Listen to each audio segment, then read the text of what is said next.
All right. So, last session, the party, after initiating some strange arcane force in the prior session, found the source of the mechanism's power. It was an imprisoned elder brain who had been held against his will by ancient arcanists who were tapping into its power to create evidently a teleportation field. That elder brain had essentially been left imprisoned in its prior captivity for hundreds, potentially thousands of years.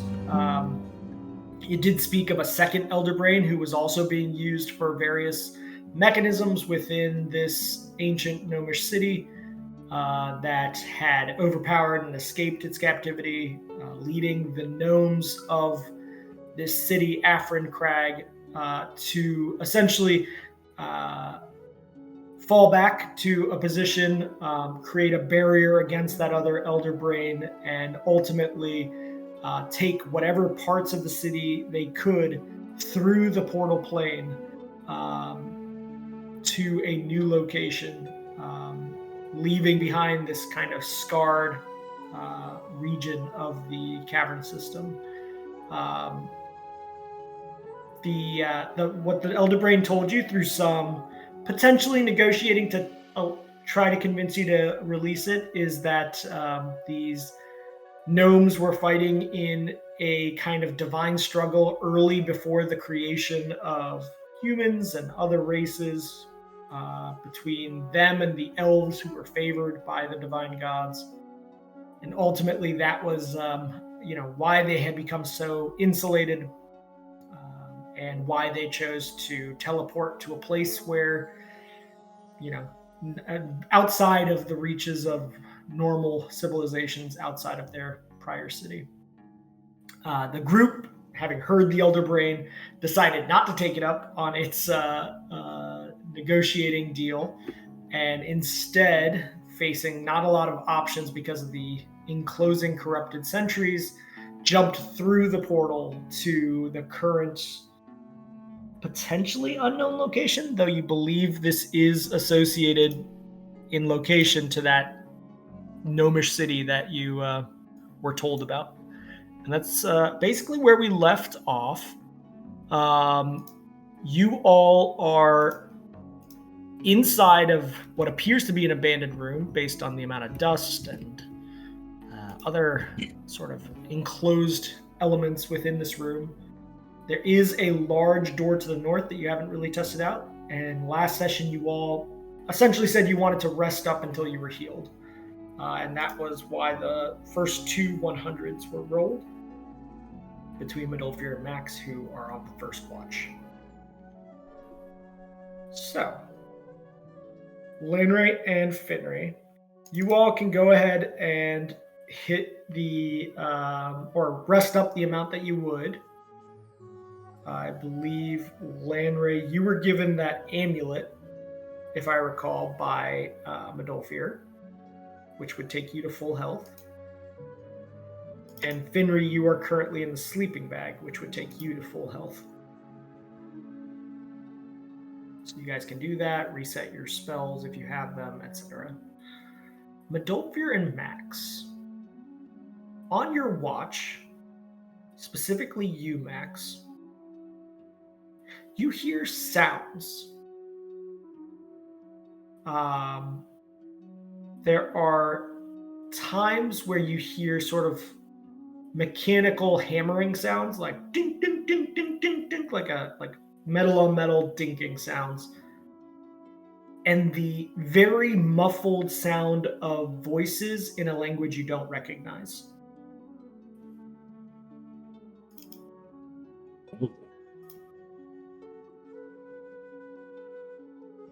It carries on for hours, this conversation in this language that you don't recognize.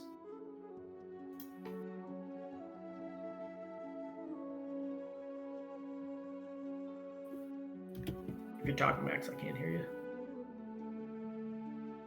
Sorry. No worries. Madolfir, you don't hear those noises from where you are in this abandoned room. They're very muffled. I mean, Max, if it weren't for the absolute silence in this room, you wouldn't probably hear anything. But it's clear they're not coming through the door, the sounds, right? Yeah, it's almost like they're coming through the ceiling. Oh, boy. The ceiling is solid? The ceiling appears to be solid stone.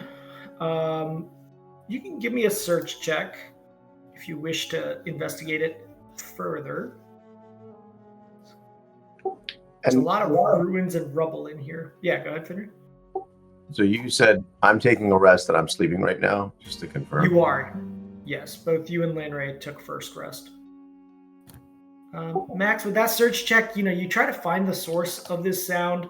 The way it's being muffled in this, ruined, kind of almost partially collapsed space, you're not finding what the source of how the sound is making it in here. I mean, that voices won't travel through thick rock and earth, but there must be some means in which it's being traversing through the walls of this space.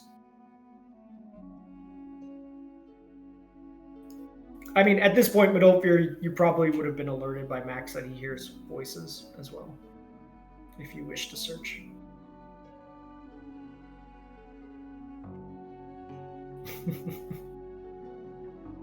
Peculiar, not peculiar. But yeah. Okay. Those are Madolfir's musings to himself. I believe Max is starting to go insane, staring at the ceiling. Max was thinking the same thing.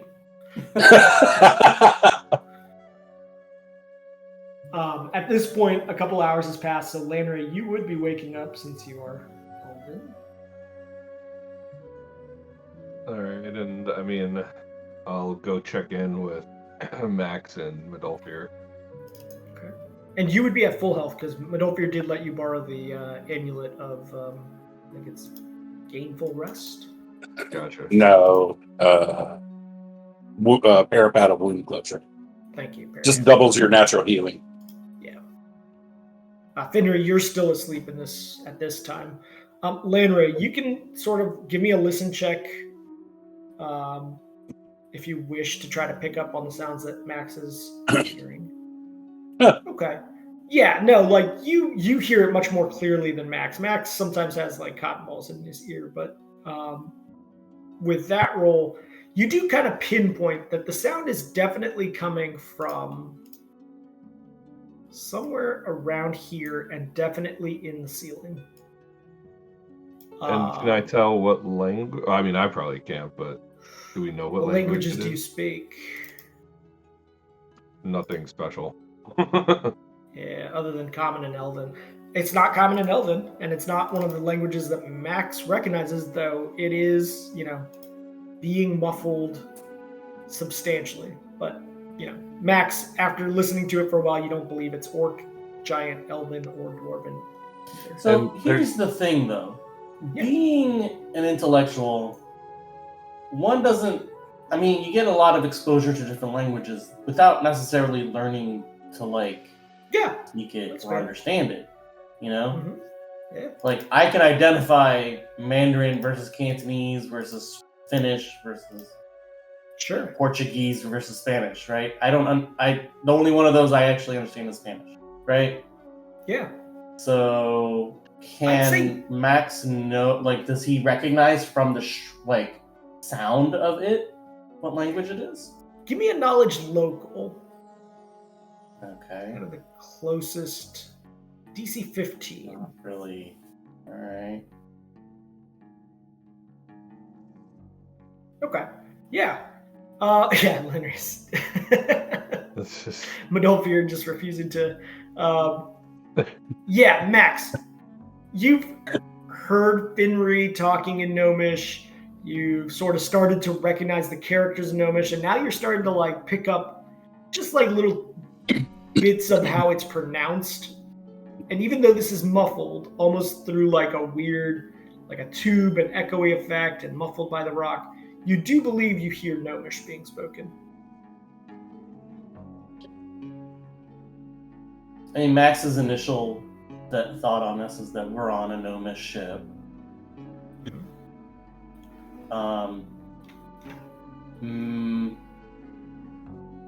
Max is going to look through his like satchel or his bag for like a. I think we had some. Like there was some liquid or something we jarred up in an urn, isn't there? We got some of the teleportation liquid, I thought, while we were in the control room. You got some water in that vial. Yeah. Those are just vials, though. I'm looking at whether or not it's teleportation. I'm just saying it's a liquid out of that room. Yeah. I'm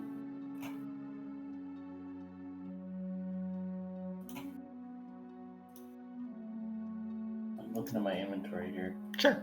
While you're looking at that, this is occurring over the course of several hours. Finnery is nearing sort of the end of his rest. We have I have like a water flask, right? Or not flask, but a water bag. Like a water skin? Yeah. Yeah, if you don't, I know a bunch of people did have that in their inventory. Yeah. I have it in my inventory. Yeah. Can I pull out like a saucer that's part of like the alchemy kit? Okay, yeah. And I lay it down on the floor, right? Okay. Kind of behind this box or whatever, right? Sure. And I pour some of the water from my water skin into it, and then I being very still, I put my twig of ever burning, whatever it is, the ever burning twig. I hold it on the opposite side of the plate of water at a low incidence angle. Okay. And I'm trying to watch for ripples that emerge. Interesting. By themselves to see if there's some sort of vibration in the structure that I'm not able to sense myself, but this would reveal, right? Okay, yeah. There. Okay. My guys are motherfuckers. Yeah. Max, as you look at a low plane, you do notice just the very deep, or not very deep, but very shallow, long sort of ripple patterns in the bowl consistently. It is moving almost imperceptibly, but with the light on it, you can just see those little bits of differential in the way the light is picking it up as it does ripple very slightly. And now with like that in mind, Lanray, with your listen check, you do get the sense that there's just like this very extremely low tone. You almost more feel it than you hear it, but just this very low tone sound that is emanating from all over. Finnery, I would say at this point you're waking up. Sorry. Go ahead, Lander. No, so there's a low tone. It is for the voices. Was there like a vent or something in the ceiling, or was it just purely through the ceiling? You go ahead and give me a search check as well. Do I hear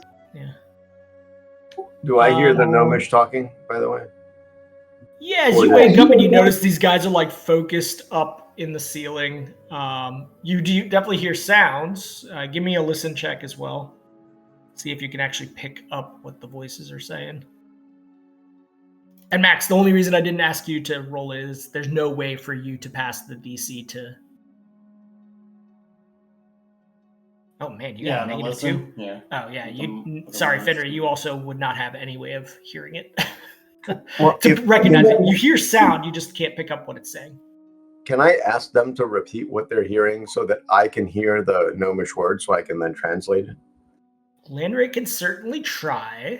phonetically, kind of like how a Korean pop band learns how to sing in English. Right. Can I like put my ear to the wall, or is there any way that I can get a better read on the voices? Is it coming from that room or from the ceiling? You said the ceiling, right? It's definitely coming from the ceiling space. And although people have been searching that ceiling space, like all you see is stone from Lanray's search check. You can certainly search check also, Finnery, if you wish. Hey, GM. Yeah. Max is going to continue MacGyver.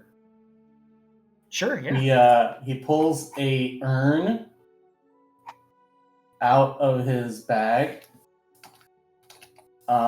And then using the mage hand, You still have that going, by the way.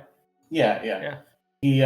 It's empty. The urn is empty. He turns it upside down while holding it with the mage hand, and then takes it up to the ceiling of this chamber and places the bottom of the urn onto the surface of the ceiling in an attempt to amplify the sound coming from the ceiling. This is a metal urn, I take it, yeah? I don't know. I just have 5 urns that say empty, and they're a ceramic pounds each. That's all I know. I'm gonna say it's either gonna be a ceramic or metal. I'll say in this case it's a metal urn. I will give you a list. I will give Max specifically a listen check. Why? It's the room. I'm nowhere near it. Okay, fair. I'm not near the urn.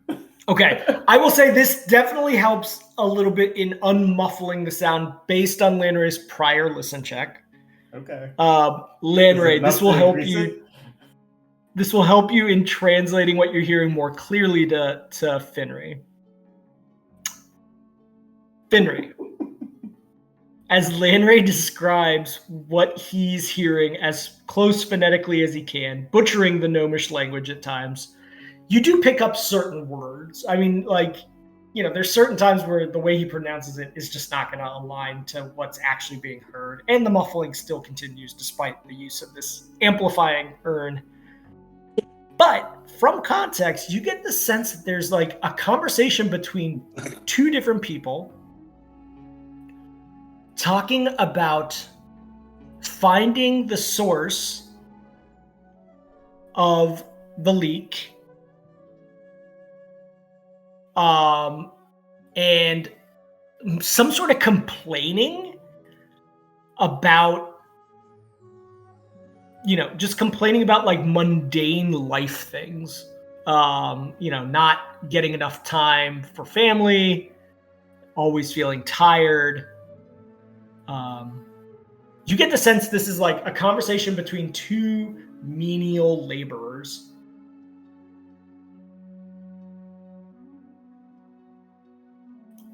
Do they? Okay. Well, I will relay that to the team. I don't know what I can do with that. Yeah.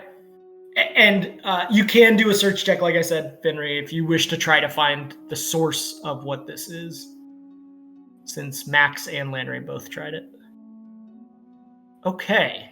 With your more attuned sort of trap finding, and you're used to like really getting your blade into little nooks and seeing what's working here, as you climb on top of this box, and Modolfir, what are you doing in this moment? Are you still like standing by the door at the north? Yeah, I'm just chilling. I've got raised eyebrows, watching everybody slowly lose their mind. Okay, Modolfir, roll me a 1d100, please. Oh God. So Finnery,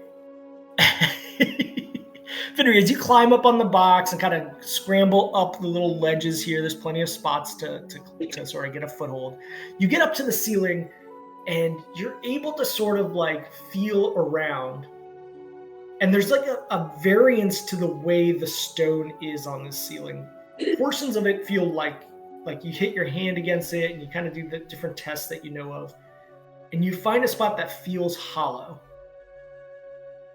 And as you kind of just use whatever you have in your hands as a tool to just scrape away at some of this superficial tiling, you find that behind that tiling, in this one spot, there is about a 6-inch diameter metal casing, like a pipe.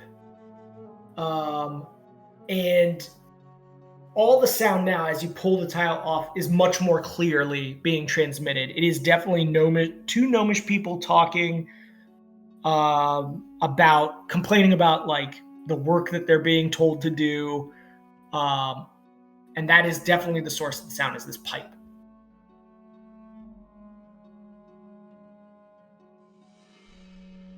And which way is the pipe going? Like, which way is the sound coming from? It is going straight up into the ceiling. Like, you look up, and with the aid of your dark vision, you're able to see that this pipe goes up, up, up, up, up, and then bends at some point, maybe like 20 feet above.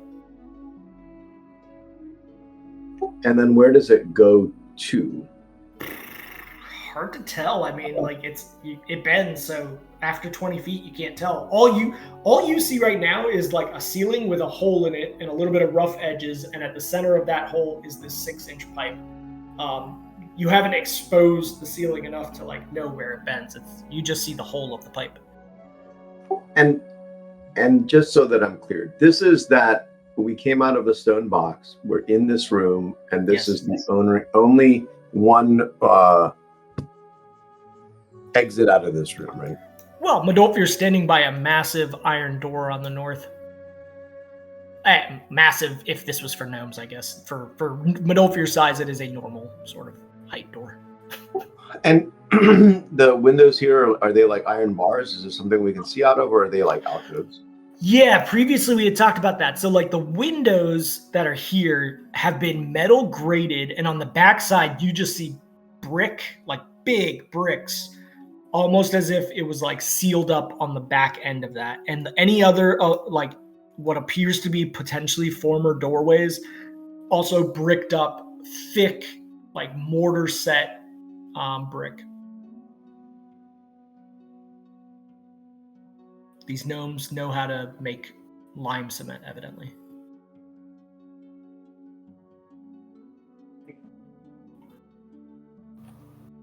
So the bricked up pathway, is that the same as the door Madolfir is next? The door Madolfir is next to is solid metal, so nobody's actually attempted to open that door yet. Okay, but the brick is just the walls.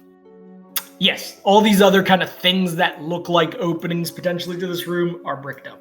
You can see through and see it.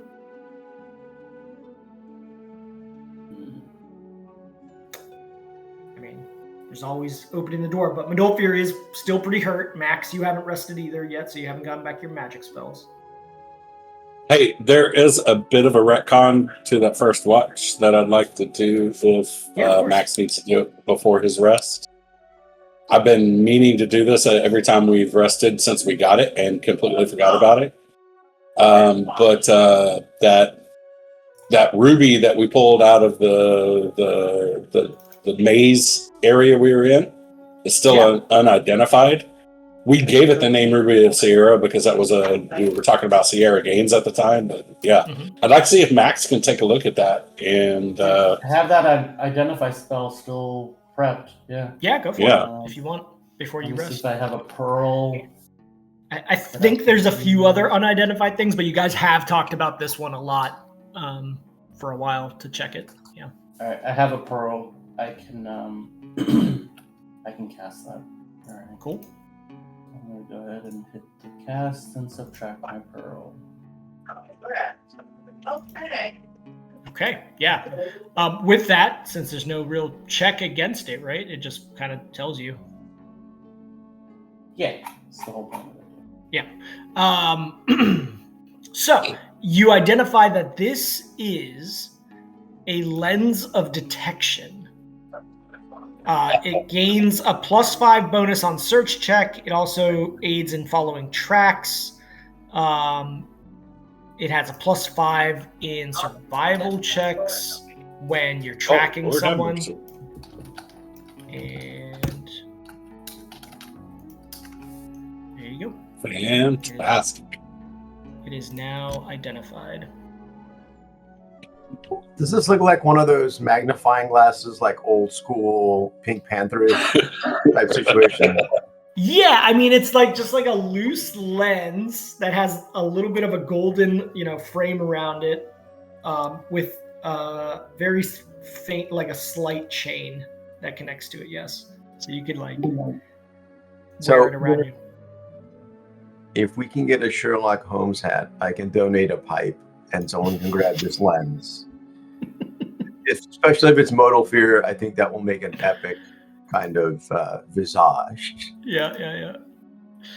Only when he goes like smart mode though, like when he randomly has very intelligent moments. Put the hat on, get the pipe, and put the lens on his eye. Yeah, not a real pipe, a bubble pipe, so he can like blow bubbles. Sounds like a plan. Max and Midolfir, is there anything else you'd like to do before I assume you take a rest? Yeah, no.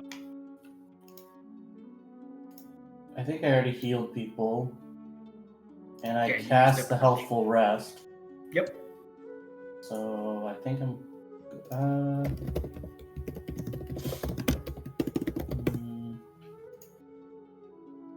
Yeah, helpful rest would be on 2 of the persons, so I believe you chose Finry and Midolfir. The hurt ones, yeah. Yep. Okay. Yeah, that's it then. Yeah. Okay, so with that, Midolfir, you're gaining at 4x. Oh, I'm sorry. Actually, I think you cast the helpful rest on yourself because neither Finry or Landray would have needed it, but you do need double heal. Yeah, it was us too, because they were using items that would have done it. Yeah. Okay. I'm gonna also cast Scholar's Touch to basically go through one of my books very quickly. Yeah, cool. Which one? Okay, you can just tell me later if it's not critical right now. I mean, I don't think it counts as research. I think I'm just doing it as fluff, like because the spell specifically says it's not sufficient. I'm doing it mostly for like psychosomatic stuff for Max. He needs to have gone through a book. Okay. You know what I mean? Noted. Yeah. Okay. Yeah, we'll figure out which book at a later point. Noted. So Max, you're going to heal double. Midolfir, you're healing quadruple because of the combination of the periap, the spell, and the sleeping bag. So go ahead and do so. And Landray and Finry, give me a 1d100 roll. Use this one if you don't have it up higher.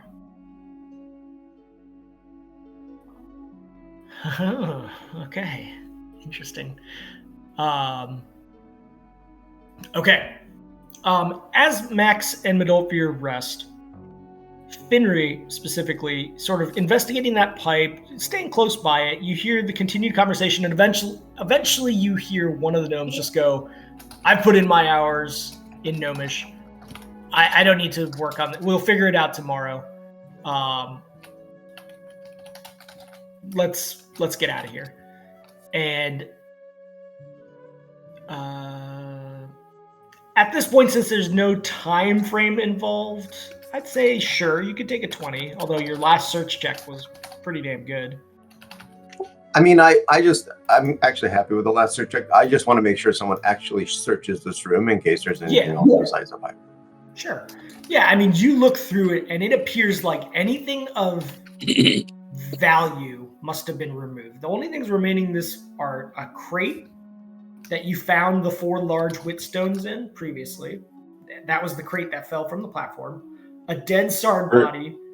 Pretty sure you said 5 when we found it. I put it in the bag of holding last time, so it's whatever's in there.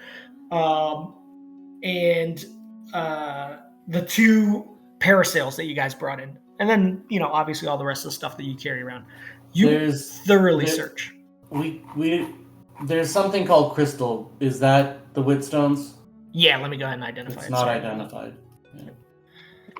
Yeah, I don't necessarily know about items. I'm more interested in like if I can tell what this room was used for, or if there's anything like previously we had found gnomish writing on stuff. If I see any gnomish writings, or especially we came here to make modal fear not crazy. So I am really interested in if I find any barbarian markings, or if I can tell how long someone's been in this room, or like if there's dust on the floor, like if there's tracks, like I'm really looking for use of the room more than stuff in it. I don't know if that makes sense. Okay. Yeah, as you look around, there are no tracks in this room at all. There is that thick layer of just like eroded away rock dust that's come through the grout and the various seams of the brick around. You feel confident there are no glyphs. There's no markings identifying this room at all, to be honest with you. However, on the box itself, you note that this box, this strange sort of stone ornate, it would be a sarcophagus if it weren't so tall. It's almost more like a wardrobe in size, but made of stone. There's something that seems out of place about it. The stone material is not the same as the rest of the room. The ornateness of it does not match the more sort of straightforwardness of the rest of this room. It seems out of place. You do get the sense as you look over to Midolfir resting that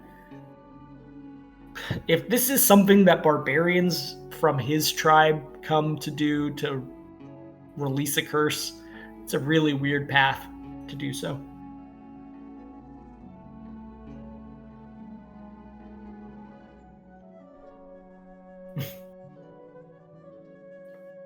That's all I need to know. I don't know what the result of the rolls are, but thank you for that. Yeah. So, as you're listening and you hear the footsteps sort of disappear through the pipe, much more clearly now, there is a grumble that happens all around you. That low tone that Landry had picked up on before, it becomes more like a bass drum. You actually kind of feel it come up from the floor and into your legs. And the pattern of it is like, it's very mechanical and rhythmic. It's and then trails off. You don't really even hear it. You just feel it coming up through the floor at you. And it happens for like 30 seconds, and then you don't feel it anymore.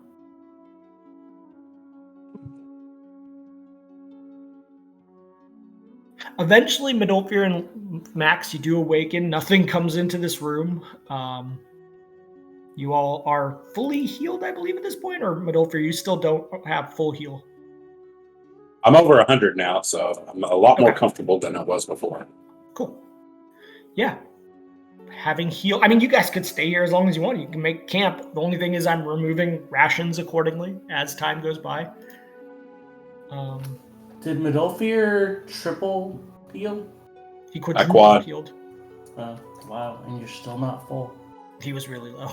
He took most of the brunt of the damage in those battles. Okay.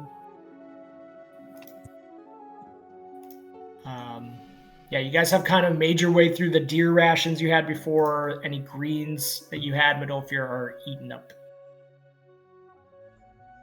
Luckily, Lanray doesn't require sustenance. Yeah, and I have that everlasting ration if somebody needs it. Max has the ring. And Max has a ring also? That was Finry's old ring, wasn't it? Yeah. Okay, noted. Yeah, Max has a ring. Okay, I'll put back one ration from the normal rations. Okay, so with that, you guys are in this room. If you want to continue camping so that Midolfir's fully healed, you can. Otherwise, what are you guys doing? Are you writing? You can't write it in a journal. I'm just imagining you pretending you have like a little speaker thing that you're recording this voice memo to, but it's just. No. Max has been trying to teach Midolfir, but doesn't have the heart to tell him that he isn't actually literate. Come on, is Midolfir literate? No, I'm not. Yeah, so Max doesn't have the heart to tell him that he's not actually literate. So Rodolfo is trying to write the stuff, and he thinks he's writing it, but it's just scribbles. Practicing. Yeah, no, at this point, I think it's time to ready up and hope there's not just stone wall on the other side of this door.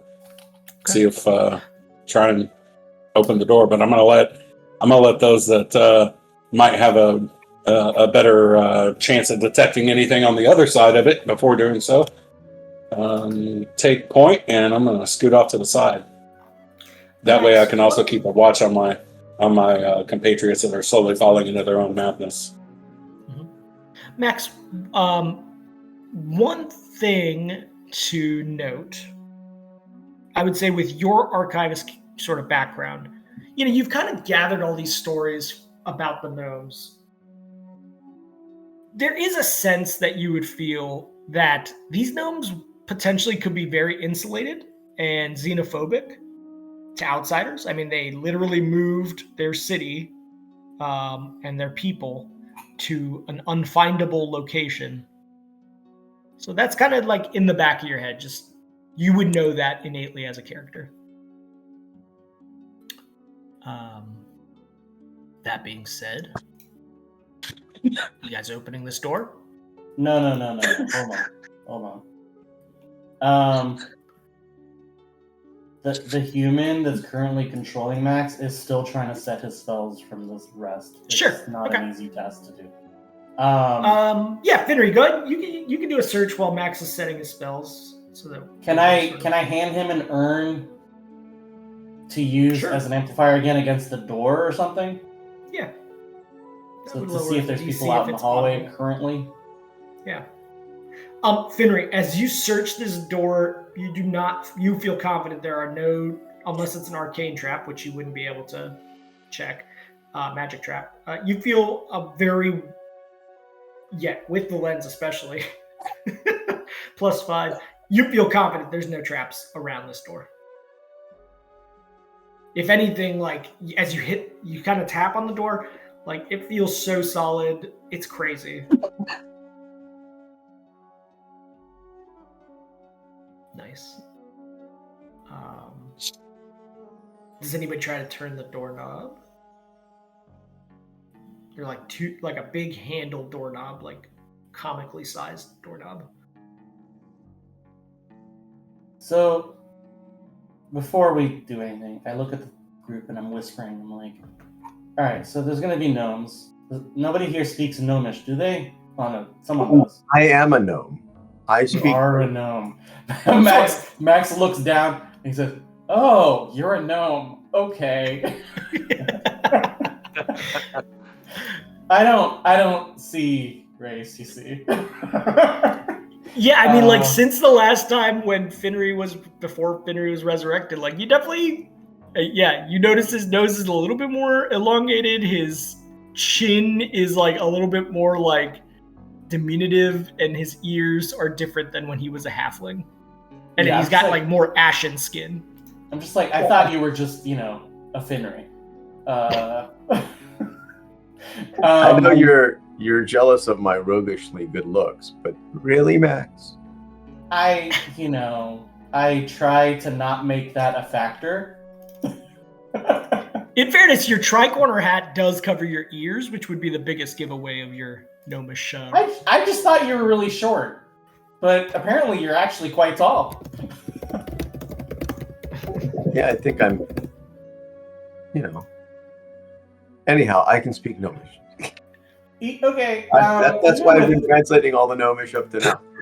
Oh, I just thought you were guessing.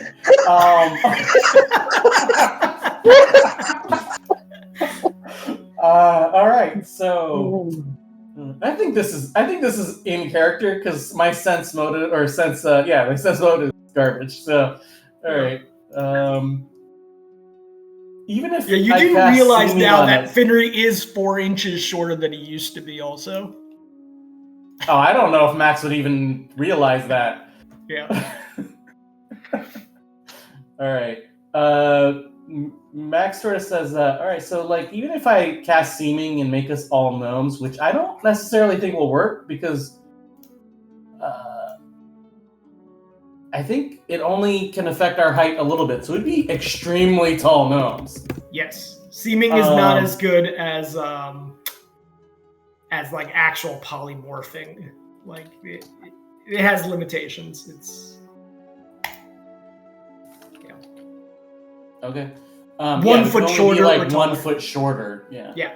Because it's an extension on disguise self. Yeah. Yeah. So like, I don't really think we can get away with pretending like we're a group of gnomes. Just saying. So if you guys consider being any 3 tall people in a small trench coat, does that work in reverse? That would be freaking hilarious. Each of us has to pretend to be 3 gnomes. Yeah, that's it, exactly. And then somehow make them believe that hold on, no, can Seeming do that? Can it make it seem like your torso is another gnome and then your like lower extremities are another gnome? Yeah. Whew. Let me see.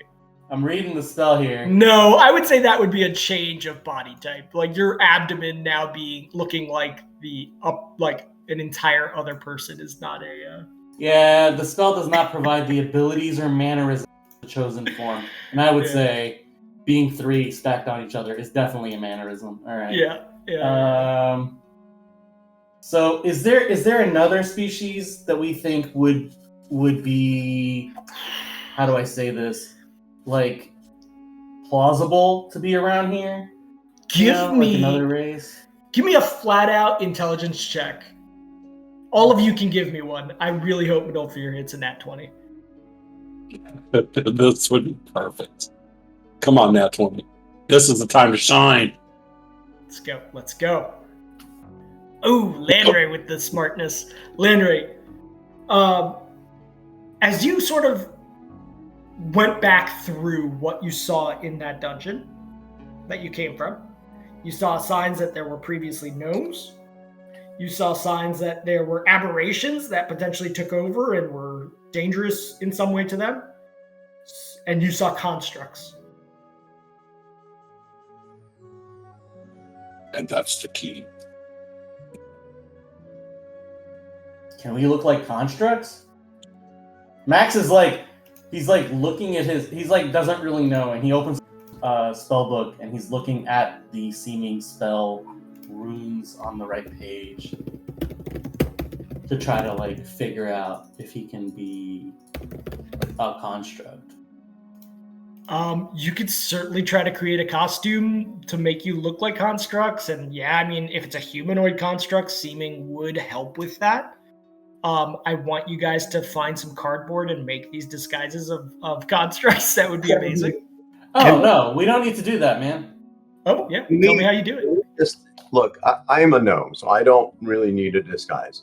But for the 3 of you, like I assume that there's gnomes that are either necromancers and you can disguise, or you can seeming yourself to be undead, or you can just be like servants coming from any of these different races. I think it's a solid thing. Like, I don't think we all need to be gnomes. I can be the gnome. You guys can be my servants. Much like the first time we did this and I had that fur kind of situation and we were like killing Thunder Thighs, whatever his name was.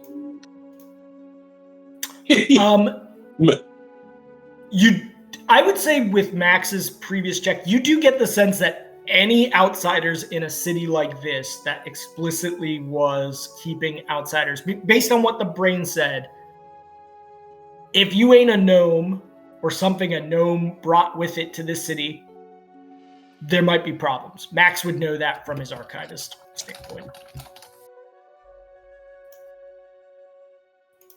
Like a city this xenophobic wouldn't allow people to be brought in as guests. I mean, you guys can hang out here while I go and check out the city. That's the other option. So are we saying that the seeming cannot make us look like constructs? No, I didn't say that. As long as it aligns to essentially the size and the body type. So you'd be like an upright Honda robot, whatever that robot's called. You know. Yeah. We'd be bipedal robots. Yeah. Yeah. I mean, yeah, it would, up to the extent that it helps with disguise checks. You know, +10, and yeah, generally to somebody who's not trying to see through it. Now, GM. Mm-hmm. I am a hoarder and have been holding on to 2 pounds of top-notch construct salvage. That is absolutely true. I forgot all about that. Yeah, that Could we use will it as absolutely improve the seeming. Okay. I pull them out and I'm showing it to the group. I'm like, all right, I have this stuff. I could cast seeming. What do you feel about us just being like, you know, construct peoples? We would look like, you know, people, like we'd be humanoid-ish, but we would come across as. When I do the YouTube post, I'm gonna go back and I'm gonna create a damn robot costume making montage for this scene. Fantastic. All right. Are you guys down with that plan? Like, does anybody see any holes in this? None whatsoever. I'm full into this. Yeah, sounds perfect to a T, honestly. All right. Should we practice our beeps and blorps before, you know, we commit?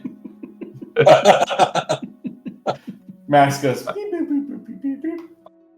I think as an elf, the hardest part for me is going to be walking in like a stilted, sort of chunky way, you know? Man, yeah. You'd have to really teach yourself. Okay. Now, do you wish to wait to cast that until you see what's on the other side of this door? Or do you want to cast it now? So, what I actually want to do is, have we used the urn to listen to see if there's anything else? He listened through the urn. There is not a sound being made through that urn. Okay. I whispered to the thing. I also have I have a little cantrip that'll help us so that when we open the door, we don't alert people. It's a little thing I like to call Silent Portal. Okay. So before we open that door, I can cast that on there, and then we can open the door right afterwards. So okay. So basically, that spell is going to make it so that the door opening doesn't make a sound. Yeah, because it seems like the door hasn't moved for a very. I imagine it's going to make a very loud sound.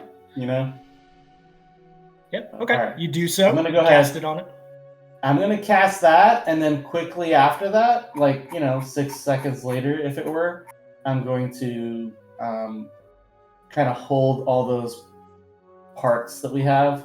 Sure. And cat pump. Can I do 1 creature per 2 levels? There's 4 of us, right? There are 3 of you that need 3. it if Finnery were to remain a gnome. So that would only get you 2, I think, because you're only a level 11 because you didn't kill those constructs. No, I'm a level 9. Ah, that's true. You're archivist. It's 1 creature per 2 levels. So I could do for 2 levels. I thought I could do heard 4. Yeah, you could do 4. So I'm gonna cast Seeming on the 3 of us, I guess, and leave Finray as quote unquote a gnome. Max. But you're not doing that until you see what happens through the door. Yeah, I'm just like gonna let Finray look through the door. Okay. And then I'm holding the action basically to cast Seeming on the rest of it. Who is actually physically opening the door through the handle? I will open the door. Okay. Finnery, give me a strength check. As you try to grab the handle, you feel it is not budging. And with that strength check, no. As you pull on it, you try to move it, it does not move. This door, as Max potentially saw, has maybe settled to the point where it's pretty jammed, at least for you. I make a big show of like I'm just trying to like do this, and I'm like, well, looks like we're stuck here, guys. There's no way you can open this door. All right, knowing that my spell is on the door is not going to last too long, I just cast the Seeming on the rest of us. Okay.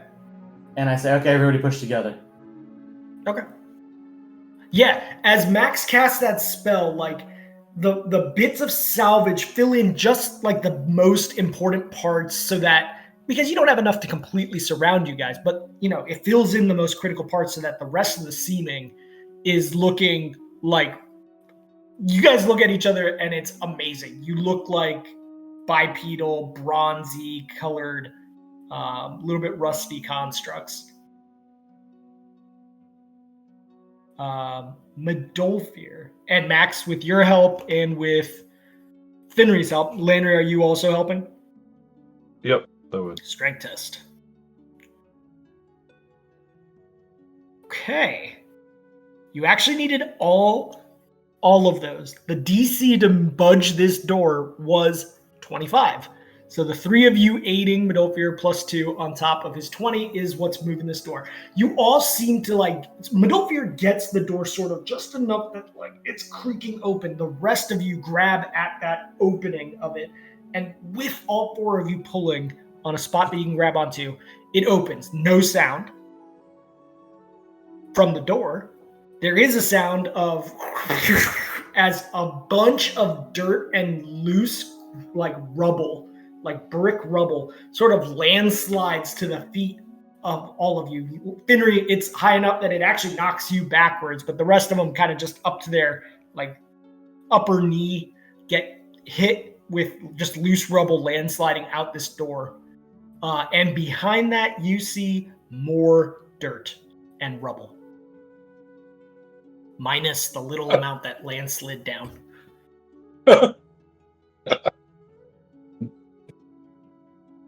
Well, if it landslid down, it's not super tightly packed. Mm-hmm. Hold on, I don't understand that. So we push the door. The door opened inward. Oh. We pulled the door. I thought we were pushing. Oh. You tried pushing, and then it just wasn't moving initially with Finry, and that's when Medolfir took over and yanked it. Now, Medolfir, with your sort of statement of it's not loosely, I would say, your survivalist capability, having been in caves and stuff, you start touching the dirt, and like a dog digging at it, you can move the dirt and rubble out of the way. Oh, what is this now? I've been carrying a sledge from way back, like when we were still in Alajo. That is amazing. Yeah. As you hit this with a sledge, by the way, it does make noise as you hit it, because this is not the portal anymore. As you hit it, it does dig out a massive chunk, especially with your strength and your abilities.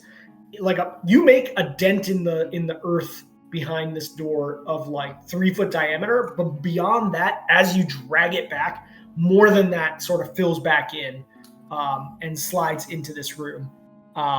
And you're okay, if there's a path out of here, theoretically this could help us get out of here.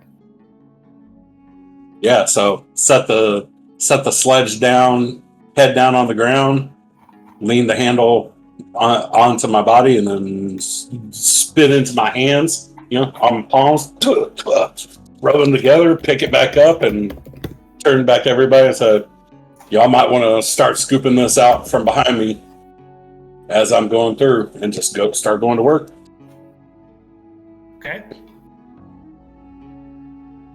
You guys do so? Finding places to place the rubble as Medolfir digs through. Now, Medolfir, I'm going to say an hour goes by, and essentially you're using the same kind of energy in doing this as a character who's hustling, not a character who's running. Okay, so you're exerting a certain amount of energy. Within that first hour, you guys make a good amount of progress. You've actually kind of carved out a little ramp out of this space. It clearly seems like a staircase used to be here. You feel as you dig it out, parts that are stone that are slowly rising, and as you feel it, it's a staircase. But after an hour, you're feeling a little tired. Yeah. You're going to continue being the person who's doing this? How about you take a rest? You're not in a rush. You know, like we don't need to. Yeah. I'm not going to exert. Like I'm not going to overexert. So like when it's time to sit down and take a breather, I'm going to take a breather. Okay. You do so. Is anybody taking up the sledgehammer while he's doing that? The rest of you do not feel that tired. Yes, you've been exerting yourselves, but not to that extent. Listen, I've been supervising over here. Yes. I'm just as tired as Modalfear. You cannot even pick up the sledge, I don't think. Well, you could, but it's uncomfortable in your hands. Yeah. Landray's project managing over there. Yeah. So Max has Supervising. been feeling really good ever since he put on that Amulet of Health a while back. And his con is quite high. So he's going to pick up this sledge and try to, with his strength of 13, try to do some work here. Okay. Yeah, you take up the sledge as Modalfear, takes a breather, really. The 15 or 20 minutes that you do it, Max, it's definitely at a slower rate than Modalfear was, but you guys are making good progress. You've now uncovered that this staircase seems to turn. And now you see, like, as you're digging out, the walls of a staircase. Like, you hit the sledge into spots, and you're like, that's just straight up stone. And you start carving it out, and you have this spiraling staircase coming out of here. And it is clear that this has been backfilled with dirt. You guys have made it sort of up 8 or 9 stairs on this. You don't know how much further up this staircase would go. Hour and a half into this, if Modalfear is taking back over, or if you guys have other plans on how to get through this. I mean, I don't mind taking over too as well. It'll be probably similar situation as Mac. Okay. Yeah. You guys swap part. Everybody but Finry. Finry, you kind of are assisting in just piling the dirt where needed. It's not taking that much energy and managing.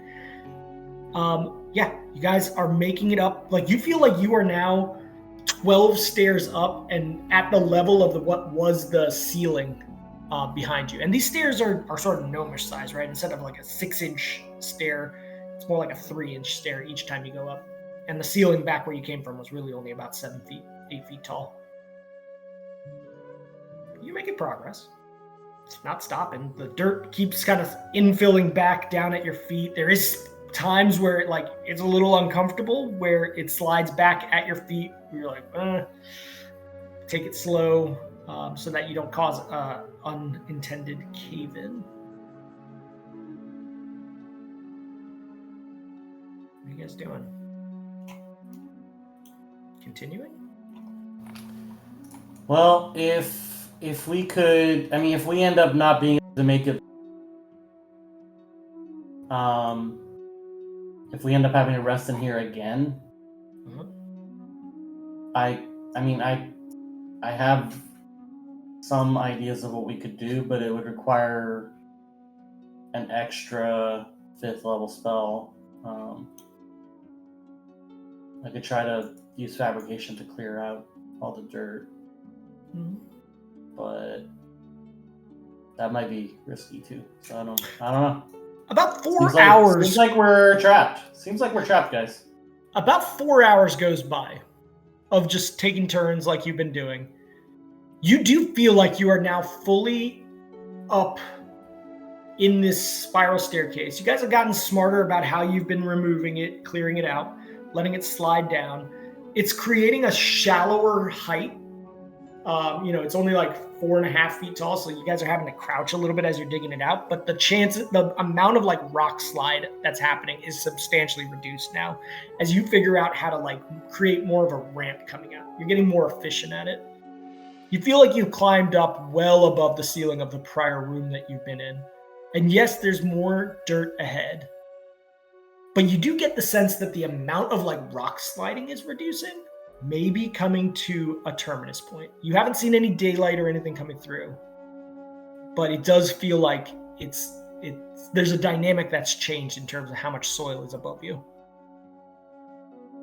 Do you wish to try to keep packing through after 4 hours, or potentially breaking through. I have a question. Don't you have a form that can go through the ground? I wasn't gonna say it. I mean, like dropping hints. I'm like, don't you have like a? Okay, so hold on. So I go through, and then what? I'm on the other side by myself.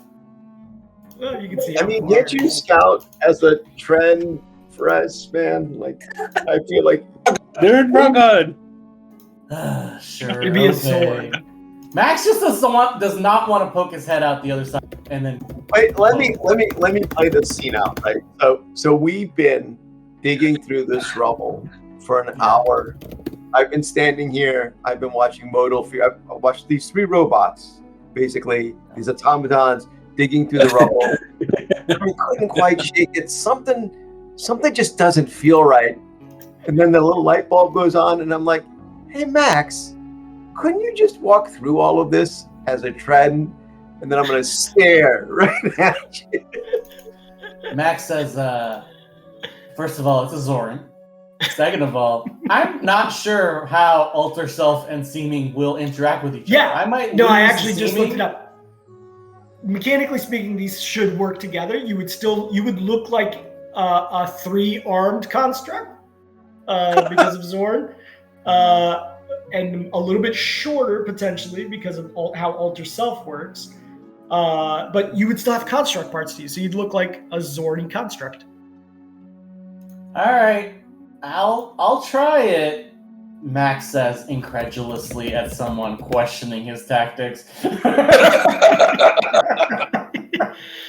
All right. All right. So yeah, I'll cast Alter Self, and Okay. I'll turn into Mr. Zorn.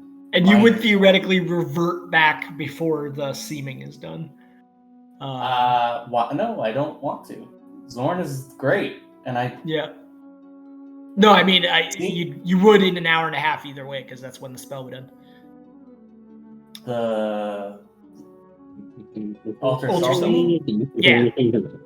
Yeah, but I don't.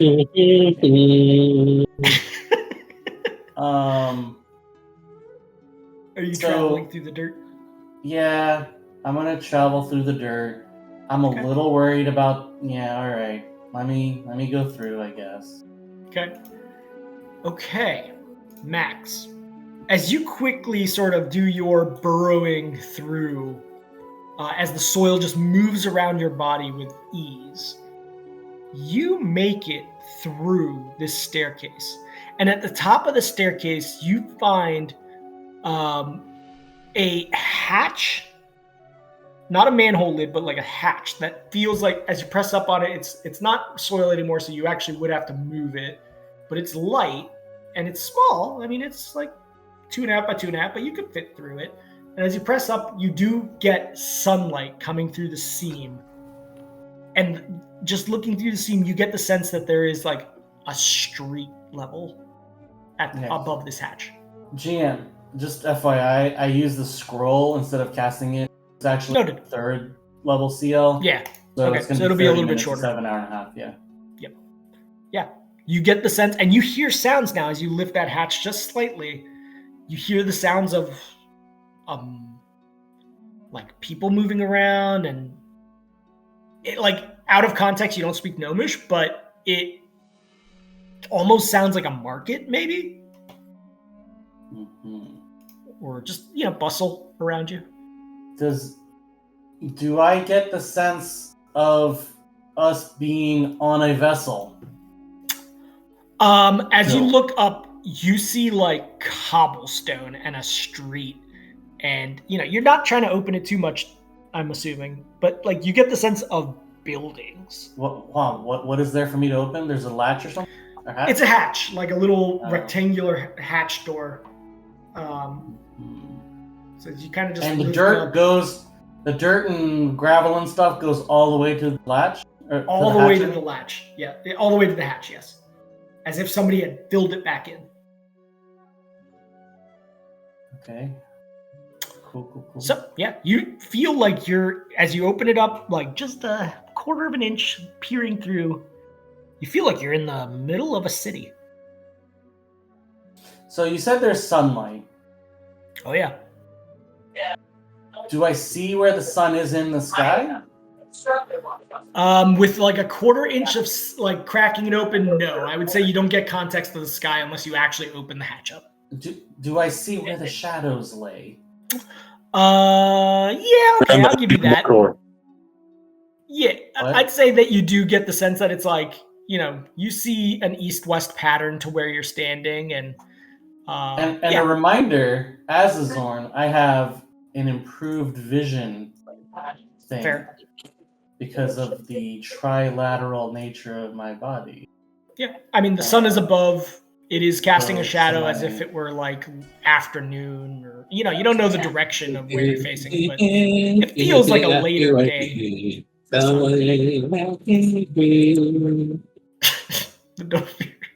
Max is trying to figure out if they're in the same part of the world. Okay, now he's not one of these crazy people, right? Who still believe the world is flat. He knows that the world is a donut shape, all good mages would know. Given the lack of knowing, you don't know what north, south, east, west is right now from looking through a quarter inch of hatch. So, no, you can't discern that unless you came out and figured out. How about clothing on people? Do I see any? Yeah, sure. People? Are they wearing seasonally appropriate clothing? You see gnomes. They are dressed in lighter-ish clothing. Clothing that is very unusual. Even the gnomes that you've seen before, this looks weird. Like the material of it doesn't look right. But yeah, you see gnomes dressed in. It's warm. It's not cold when you step out or when you look through. Okay, but that matches the seasonality of where we were before we teleported into a box somewhere? No. There's you actually feel like you're back in Terthus, specifically that sort of you smell the way that as you approach a beach town, you're like, oh yeah, I can smell the beach town. There's a salinity and a saltiness to the air. No, you do not believe you are where you used to be. Inland and in thick, temperate forests and rocky hills. No, you can immediately sense that with the smell. I'm trying to figure out if there's anything else I can get while I'm up here.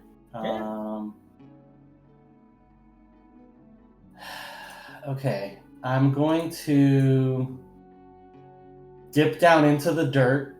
Mm-hmm. Okay. Mm-hmm. And while I'm under there, right, I'm kind of thinking there's a bunch of people up there. I'm spying. Mm-hmm. I've been told to come up here because I'm such a good. I'm so good, right?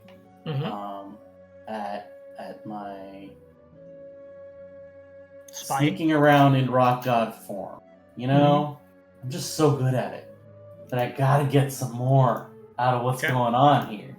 And so, while I'm under the dirt, I'm gonna go ahead and cast Comprehend Languages. Okay. On myself, because that's the only person I can put it on. To understand Gnomish. Okay. And then after that's done, I'm gonna come back out of the dirt a little bit and sort of don't really even care about my eyes now. I'm just poking an ear out of the dirt.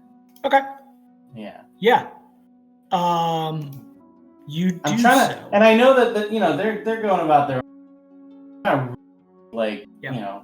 say anything interesting, but I want to pick up just cultural context and stuff like that. Okay. Yeah, you do so. You hear Gnomish for sure. You hear somebody yell out, Hugo, do you have the scrolls? I finally found someone who would buy your scrolls. And then you hear another conversation, just yelling out fresh fruit for sale. Fresh fruit. Only market in town. Fresh fruit for sale. And then you hear somebody complaining that my carrier has broken down and I can't carry all the iron. Is there anybody who can help me fix my carrier? Yeah, it's just like the sounds of a city of various conversations. You feel like you're in a specifically mercantile part of the city. All right. I want to try to put 2 and 2 together. Sure. Based on, like if it's a market and somebody's trying to like sell various foods, right? Mm-hmm. There might be, like you said, there's like a fruit vendor. I'm sure he's like yelling out, like, I have pineapples and papayas or whatever, right? Yeah. So like based on that mix, can I figure out geographically what is the most likely based on product sets? The only thing he's talking about, but like what everybody's talking about, right? Like Max is kind of he's in his mind palace, right? He's got his eyes closed, and in his visual field, he's just sort of drawing in space like a list of not just fruits, but like all items that these guys are mentioning as being for sale. And he's referring to it as just fruit. He does not name any. Come on. He's a terrible salesman. He is. So that's as much information as I'm going to divulge at that point. And there's a reason for it, and you might find out that reason. Boo. All right. Are you returning back to the party? Yeah, I don't have any other choice. I'm not coming out, so I'm going to go back down. Okay. You easily make it back. The rest of the party, I really did think about just leaving. As a construct, just come out and then like go. Yeah. You kind of look like one of those crab crawlers right now with the number of appendages, especially if you were to like crab walk. Like you would almost look like one of those crab crawlers you guys experienced in Terthus that one time. Yeah, I would totally get away with it, and it would totally fit with my journey of meaning, where I'm trying to become less lawful by just leaving all my friends behind. The rest of you, were you digging continuously while he was up there? Yeah, might as well have. Okay, Max, the important thing that you left out is, you know that it is about 10 feet of further distance. As you were going up, you got the sense of the spiral staircase because every time you ran into like man-made stone, you couldn't proceed. So it's about like, as much as you guys have dug out, it's maybe another third of how much you've done. So, within an hour and a half, especially knowing that the end goal is there, the rest of the group could dig out the rest of the way to the hatch. Max absolutely does not mention that until someone asks, and then he just sort of thinks about it a little bit, and he goes, yeah, probably about 10 feet. Yeah. So where does the spiral staircase dig out into, by the way? Did you say that? It's like a market, Max says. And he lists all the things that are for sale. So in this, when you say market, I'm thinking like open air market, or is it like in a building? It's open air. It's not the sun, so it's definitely like open air of some sort.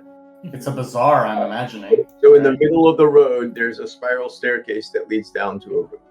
There's a hatch on the ground that's been backfilled, and at the bottom of that underneath that hatch is a spiral staircase, right? Which is where the backfill is. It's like a manhole. It's like a manhole that leads into an infilled spiral staircase for some reason. We're in an old disused sewer that's not actually hooked up to the right? And so they backfilled it for safety to keep the kids from coming down here and fucking around. All those kids always. So if you're in the market and you look down, you would see a manhole. Yeah, you would see like a hatch, like a 24 inch by 24 inch metal hatch. Yeah. Yep. Okay. Was it on a hinge? It was on a hinge. Like you lifted it up and it hinged on one side. Max says, and listen, this is the very important part of this. that manhole, the hatch, was on a hinge. Just so you know. Yep. Max makes it seem like it's way more important than it should be. So if we come out of this manhole, we're just going to be like popping up in the middle of a busy marketplace. Which is why it took me a while. I was trying to figure out what time of day it was, and like possibly even where we are. And I was not unable because of the angle of incident of a bunch of stuff. I have no idea what time it is, so I don't know when we can pop up in the middle of the night. If there even is a night, if this is a vessel, they could be traveling around the donut in a manner to always be daytime. You know, I mean, I don't know.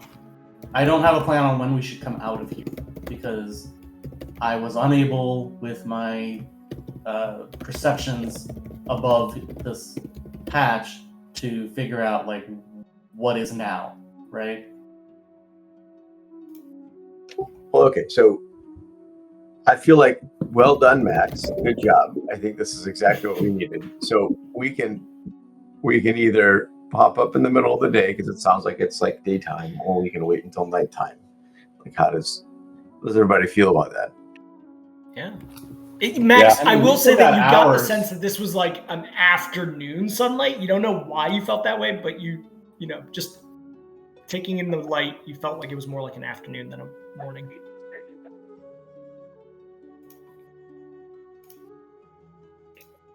But where am I on the donut, GM? So, you guys hanging around and continuously kind of going up and checking. Like Max's alter self ends in an hour and a half, so you can keep doing this, kind of go up and check and see where the sun is for an hour and a half. 30 minutes. 30 minutes, thank you. It's 30 minutes. Yeah. Are you guys continuing to dig out so you get closer to that hatch? Sure.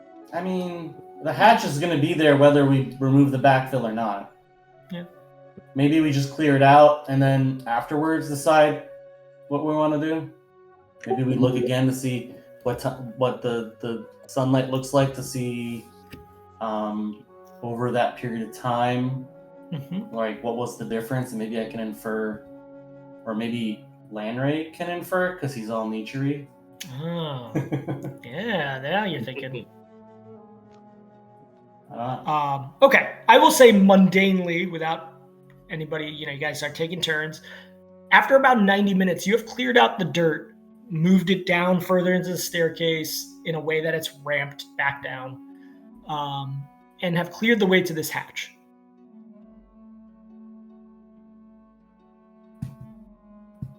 Someone checking the weather outside?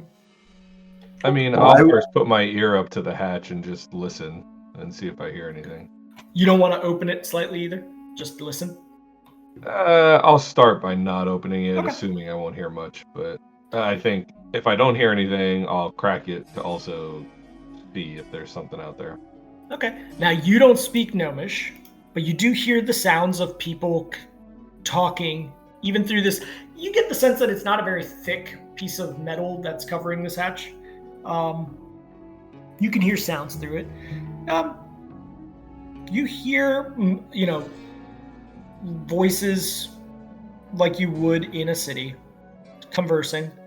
Maybe it's not as much as what Max described.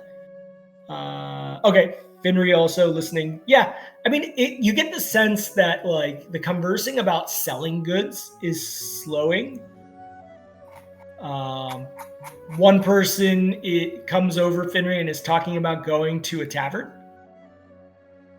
And you hear, as you're listening, the sound of like like a mechanical thing crossing close by that like almost blows out your eardrum because you're listening so intently to much fainter sounds. You get the sense that a construct went very closely to where you just were listening. Nobody mentions the name of the town in this short period of time. Somebody does mention a new delivery. They say, we're expecting a delivery in a little over a week, but it's going to take time to get there and come back, is what you hear in Gnomish.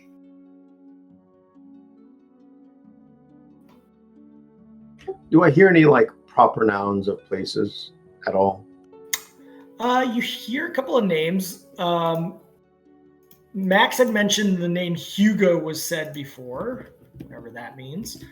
You also hear somebody referred to as Varco. You don't know that word in Gnomish, so you assume it's a name. It's not a name that most gnomes that you've seen or heard would have a name like that, but I was thinking more like parts of the town or built like a place that they would go to, not like places. Or I'm just trying to glean any kind of insight about the town as possible. Sure. Even you to hear, you hear somebody refer to a part of the town that they need to take something to, that they need to go meet with somebody at Central Square. The name of the person that they're mentioning, it was Salzafin Wharf is the name that you hear, and the person who's talking is like, I have to go. I've told him I would meet him at the Central Square.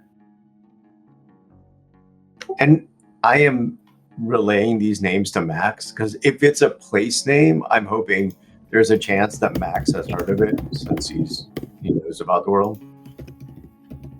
Max, Central Square could be, as a place name, it could be most cities in the world. It's not distinct enough to give you anything beyond that.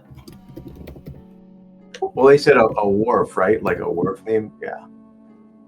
Yeah, but you're unclear if it was a name of from the context, you got the feeling that was a person they were going to see, not a place. Oh, wharf, like the Klingon name, not like the Klingon name. Yes. Ships roll up. Okay, got it. Yes. At this point, nobody has opened the hatch to see if time has changed.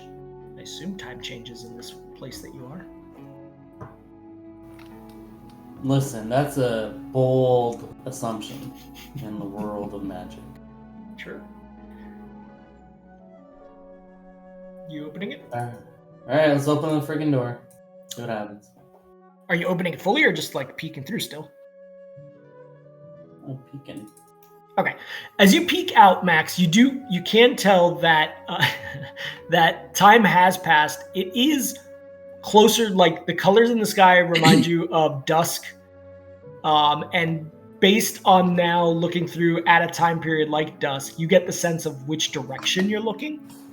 And you start picking up that must be west. If this is still the material plane, which you believe it to be, that must be west, north, east. You start getting those kinds of details from this. Now, you also get the sense that there's something weird about the sun. It's not as strong.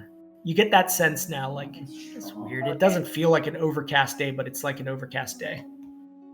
All right. So here's the thing. Max is a nerd.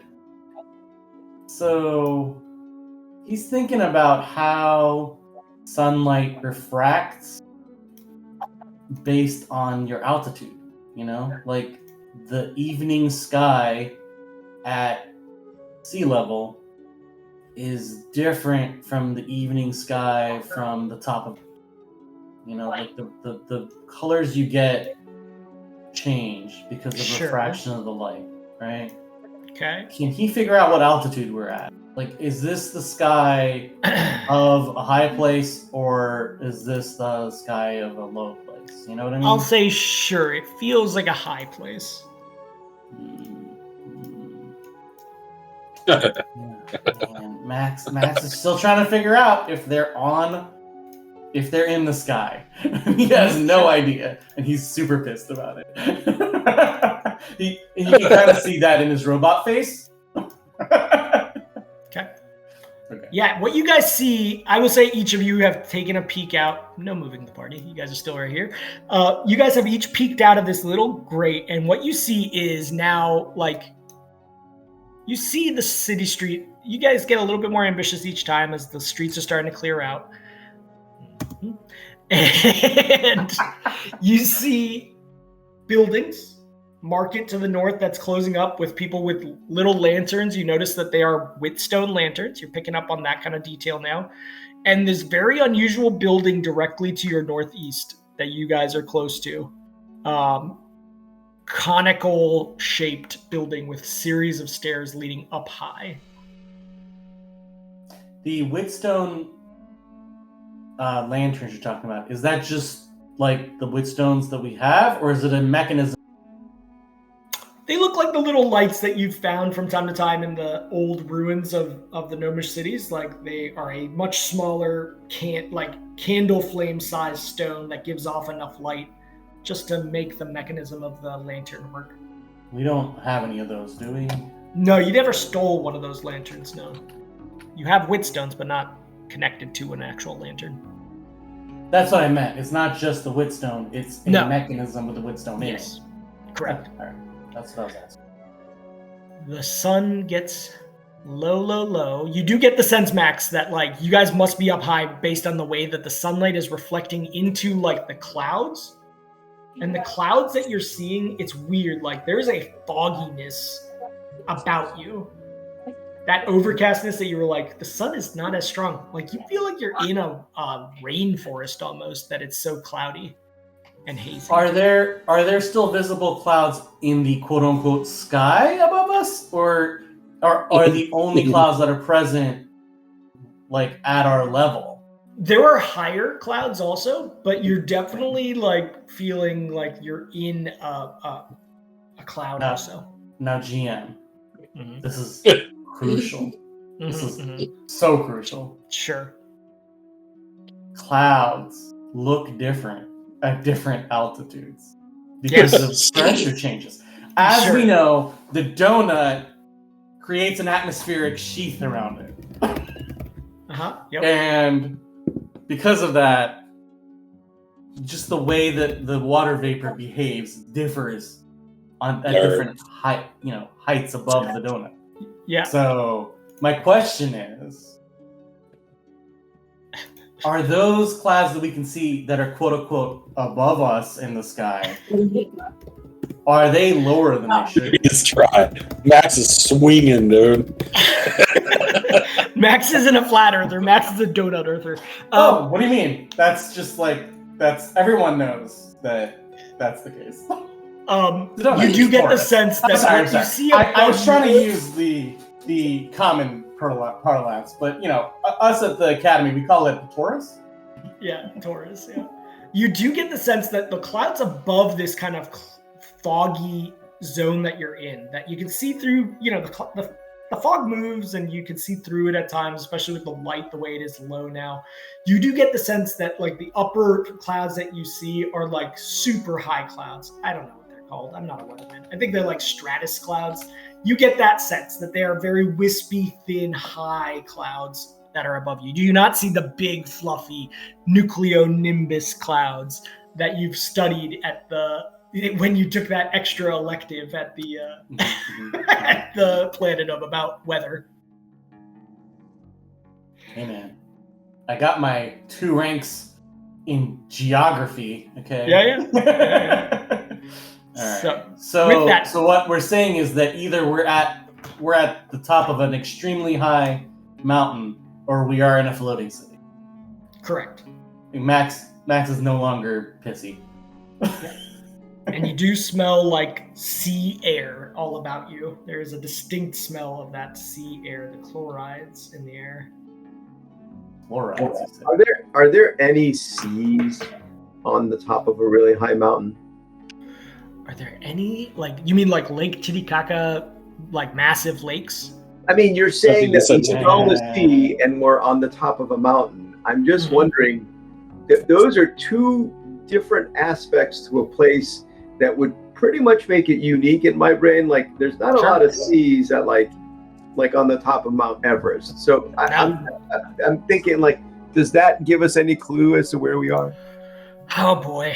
Are there any? Max has his thoughts on this, but Well, I will say the following: there are 2 known extremely high elevation lakes. One is in the Dwarven territories. It is close to the city of Loch Van Hald. that is a massive inland sea, you could say. It's more like a giant version of Lake Titicaca. It is ultimately a lake. Beyond that, there are small pools at very high elevations. One notably in Lead Isle, in the far northeast of the continent, in a separate island that is, high up in the mountains, but that is like a tropical forest all around it. Also, it's not as high as Lochvan Hald. So the cloud levels wouldn't make sense there. I would say Max's geography specifically gave him that. But GM, are either of those large inland lakes salt lakes? No, neither of those are salt lakes. The smell that you get is the sea. So, yeah. Okay. Nighttime comes. The streets are noticeably less crowded. But there are still people. There are lights on to your north. There seems the market that used to be sort of up on the north end of this town circle. Hey, can I ask a kind of a normal question? Sure. We've been watching people walking around the street. Yeah. Based on what they're wearing, if I roll out in what I'm wearing, will I stick out? Like, do I get any sense of like what the hell's going on? Like, I'm sure that they're probably just wearing robes and stuff, but like, I don't know. Do they wear like name tags? Like, what's the situation? You do not reckon? No, like there's nothing like that. But the clothing is different. They are wearing more pointy hats. They are not like any of the gnomish persons that you've seen in Terthus or even heard about in the Crag. This clothing they're wearing is almost like folksy, like old tales of gnomes. The colors are a little bit more vibrant. Yes, it is. It's more stereotypic of gnomes from a past era. Beyond that, like the only other thing you notice is some of them have constructs, some of them don't. None of them are wearing kind of this like piratey cloak like you have. Their clothing is a little bit more bright. Yours is kind of drab to help you camouflage in. Would you stand out? No, potentially not. You didn't see everyone wearing like a uniform. But this is stuff that Max definitely didn't notice before. There was this would be adding on to what you've noticed before, but Finnery is the one that's picking up on it. Okay, so I would not have had the information in order to say, oh, I should also change the clothing. I should also change the clothing on Finray before I go up. I would not have had that information before. I'd say at this point, you guys come to the conclusion after observing enough people that is the case. I'd say at this point, it's been about 5 hours since you cast Seeming. So, it hasn't been that long. Yeah, but I'm saying is like when I stuck my eyes out of the patch before, I didn't pick up on clothing. Okay. So, because I am an upstanding citizen, I am going to start casing this area to see if there's an easy way for me to steal clothes, or if there's like a clothes shop. I basically want to, I know I need things that I don't have, and I don't want to pay for them. Give me a spot check. The shops are like, they still have the lights on and they're starting to shut down, but they still have, persons. You do spot in this weird circle that there is a shop that seemingly sells shoes. You see shoes. And yes, they are pointy. To the northeast, just kind of right here, you notice that there's a rack of shoes out that the merchant has been slowly sort of bringing back into the store as time goes on. Okay, do I get the sense that there would be a way for me to sneak out of this hatch without being seen? You get the rhythm of this place with the lesser people. Like, could you sneak out without being seen? I'm going to ask you to do some checks to make sure that you don't. But yeah, there's times where nobody's looking at this hatch, of course. They're minding their own business, doing their normal city things. There'll be a check. See online today. Do you wish to try that, Finry?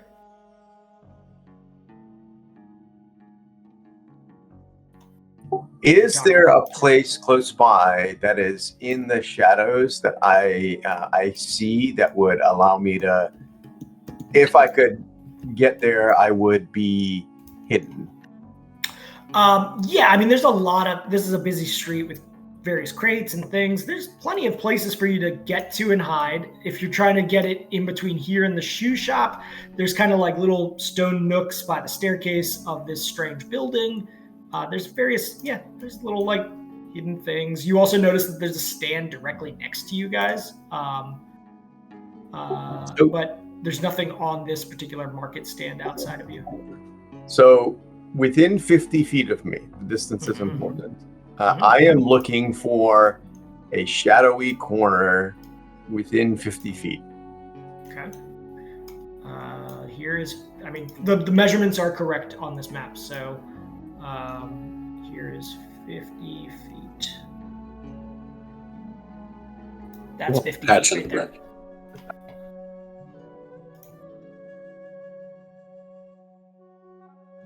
So yeah, there's plenty of things that you can hide behind, especially since you're gnome-sized. Is that what you wish to do?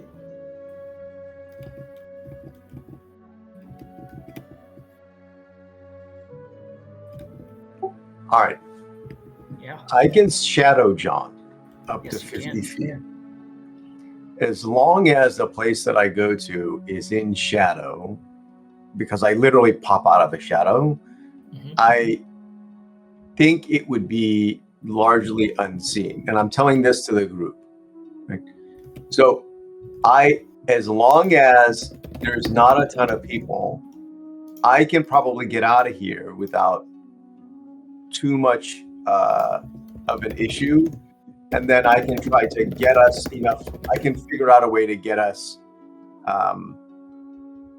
stuff to get you out of here, because I think like maybe I get a cart and I put you in the back of it. Like I don't know, but it would take some doing on my part. But I think I can get out of here fairly easily. I can actually get back Shadow Jaunt after pausing for a moment, and then use it to basically bounce around town if I just stay within the shadows. So I'll pull like a Darkwing Duck here and do that. If you guys are okay with it. I don't know. What are the thoughts on that? Any objections? I mean, between that and the Zorn, me and Max can probably get around town fairly easily without being seen. To be clear, I'm not a Zorn. Yeah, he's back to being a construct in disguise. Construct in disguise. Huh. So many 80s references today. I love it. I don't hear objections to your plan, Finry. Yeah, Max just sort of pushes a couple of fake illusionary buttons and then goes beep boop boop. Okay, well, I am gonna Shadow Jaunt and then immediately hide. Okay. Where are you going? I'll let you move since...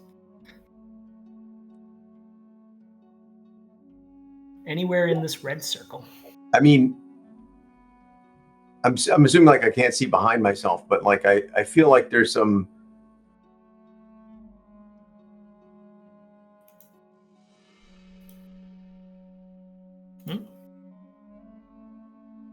I feel like behind that door is a nice little nook that's in shadow. Yeah. If not, I'll go on the other side of it. Yeah, there's like this casement of things here. They're like mundane goods for household things.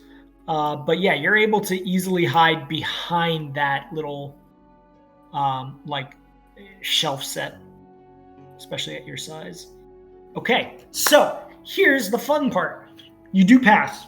Nobody spots you, especially with that spot check and using that skill. However, this is the trigger for me telling you guys that there is a challenge happening. That challenge will begin now with your first attempt to be out. Anytime you guys might be perceived by this very xenophobic city folk, there is going to be, a check of some sort to see whether or not you are passable and not detected. Each time you fail those kinds of things, the challenge count will go up. At a certain level, the city will be aware potentially of your existence. At another level, the city might be actively looking for you guys. So keep that in mind. Finry, regardless, the challenge is, you've had no problems here getting to where you're looking, and you are well established. This particular shop seems to have closed down for the day, and it is straight up getting to point of night. There's almost no light other than the lanterns now in this city. Okay. I'm observing, and I'm looking for joints to case, so I can say, okay, well, I have questionable morals, so I am looking for any easy spot to pilfer, or if there's an easy place to get into, or like a piece of a trash bin, or like if there's other automatons. Like I'm really just hiding out here while that is happening. You know what I mean? Okay. Yeah. No, I mean, there's still activity on the street, but it seems like there are carts that are being moved from within this street. The loose vendors are starting to leave through the north and towards the west. The carts do pass at times with constructs pulling them, like these big sort of wheeled constructs. Some of them have legs. The only place that you see that looks like somewhere, per your first initial thought, that sells clothing is that shoe shop. That at this point, the shop appears to be completely closed. There are blinds pulled on the window, but the lantern is still on for it. At this point, other than that, you don't see any other shops that would sell clothing where you are right here. You do see a couple of loose, thrown away berries in a basket, potentially what Max was seeing, located just off over here. You seem to be adjacent to a fruit stand, but what you're hiding in is some sort of household goods. And you still have not sensed what this central building is. The only light being given off from this building isn't coming from the doorway, this big archway door alcove. It's at the very top of the tower, which is, you can see, like 45 feet tall, and has almost like a lighthouse light at the top of it. And there's is there any like writings like this is this court, or street names, or names to vendors? Like I can read Gnomish. I probably want to get over to that other shop. And then when we say these shops are closed, these are the kind of shops that the shopkeepers live in, type situation. It appears to be the case. Like every merchant that you saw that was vending the spaces outside of this have gone back through the doors and not come out since night began. And then streets. Yeah, good. I was going to say, I still have that like cone that lets me communicate with y'all, right?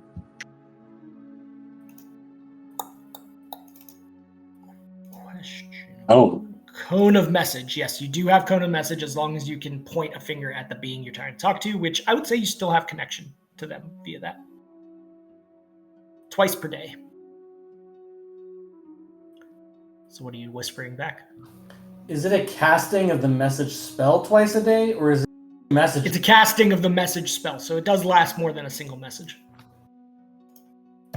It can have a response back, I believe. Let me see. It lasts 10 minutes per level, so that would just be 10 minutes based on its level in its description.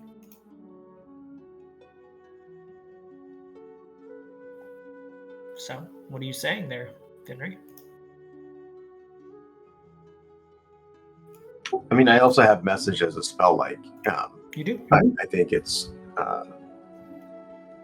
But let me use one of my 2 daily uses of this, and then I will basically say, look, it's still. Why don't you guys continue to rest? I'm gonna go case the city, see kind of what's going on. I'll try to get us some stuff, and I'll be back closer to the middle of the night when no one is around, because it's still starting to be evening. Because we're not in a rush. I would rather be safe. Okay. Yeah, Max, you know that your seeming would still be going for another 6 hours at this point. I respond with that. Okay. I mean, we're in disguise now, but we won't. I mean, if I can grab stuff, like especially some food, it might be a thing that we're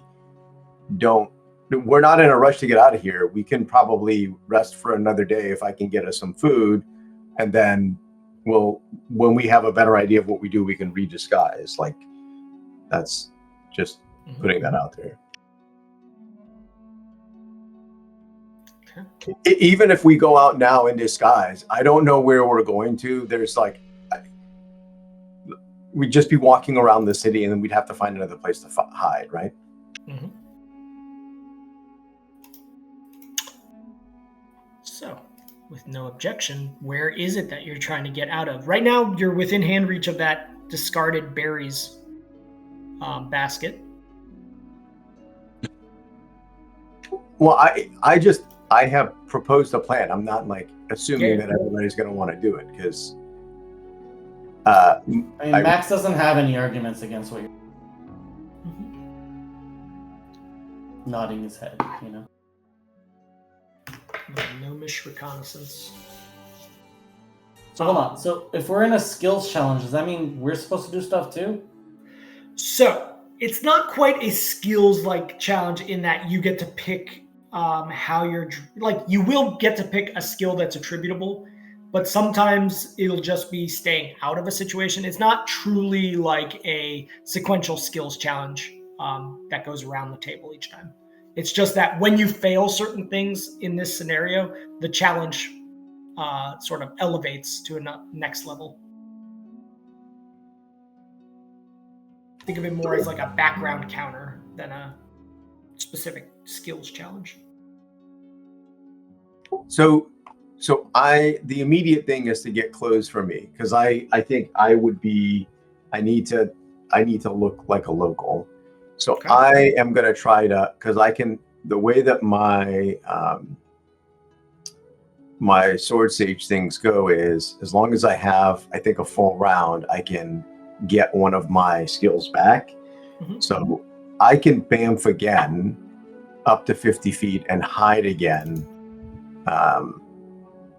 Outside of combat, this thing is actually pretty freaking sweet. So I will continue to try to do the same thing that I did to get here, is I will look for shadows within 50 feet, try to get closer to the shoe shop, and then hide immediately as I get out of the shadows. Okay. This is under your... Where is this under in your... I just want to read it real quick. This is Shadow John, right? It's Shadow John. It's in the and the other thing that you'll need is, I think, getting the maneuvers back. I think you have this on the swords. Yeah, right up. Stances and maneuvers. Yep. Okay. Yeah, I do believe that maneuvers is encounter based.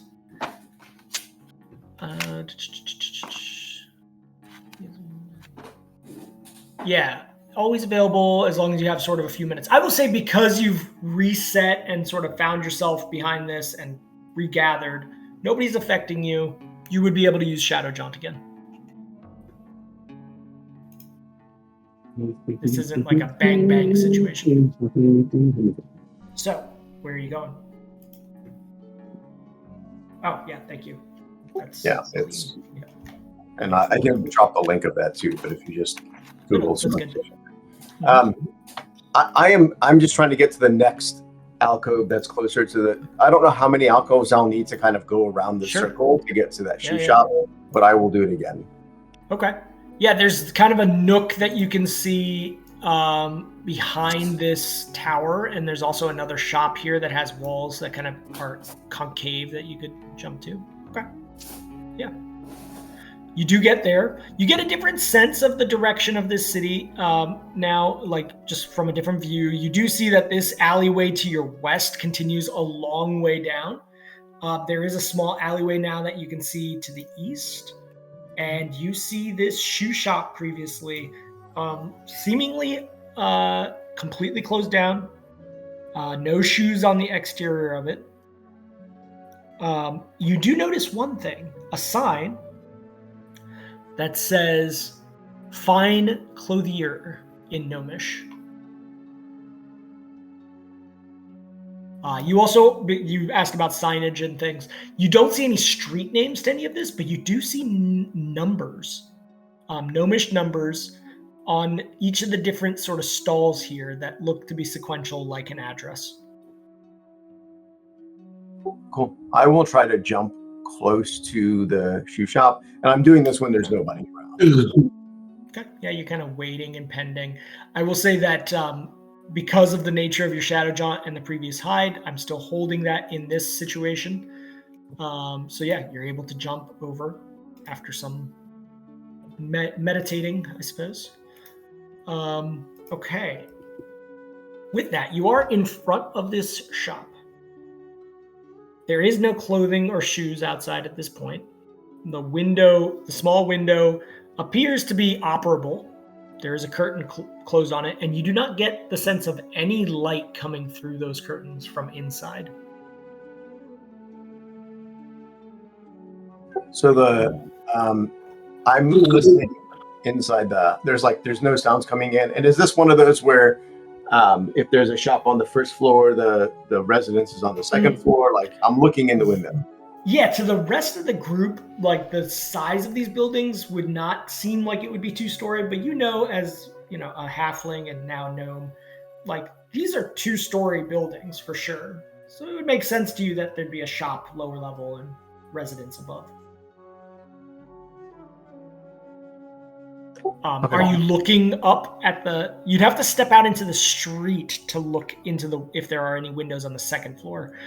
From where you were before, you did see windows on this building, but you weren't able to tell if there was light or occupancy behind them on the second floor. I'm looking into and there's no one. I can see that there's no one behind me, so I'm just going to peek in the window to look into the shop from the window.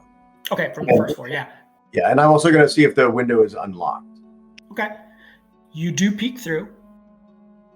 In the little sort of amount between the curtains, you do not get the sense that there's anybody in this dark room behind the curtain.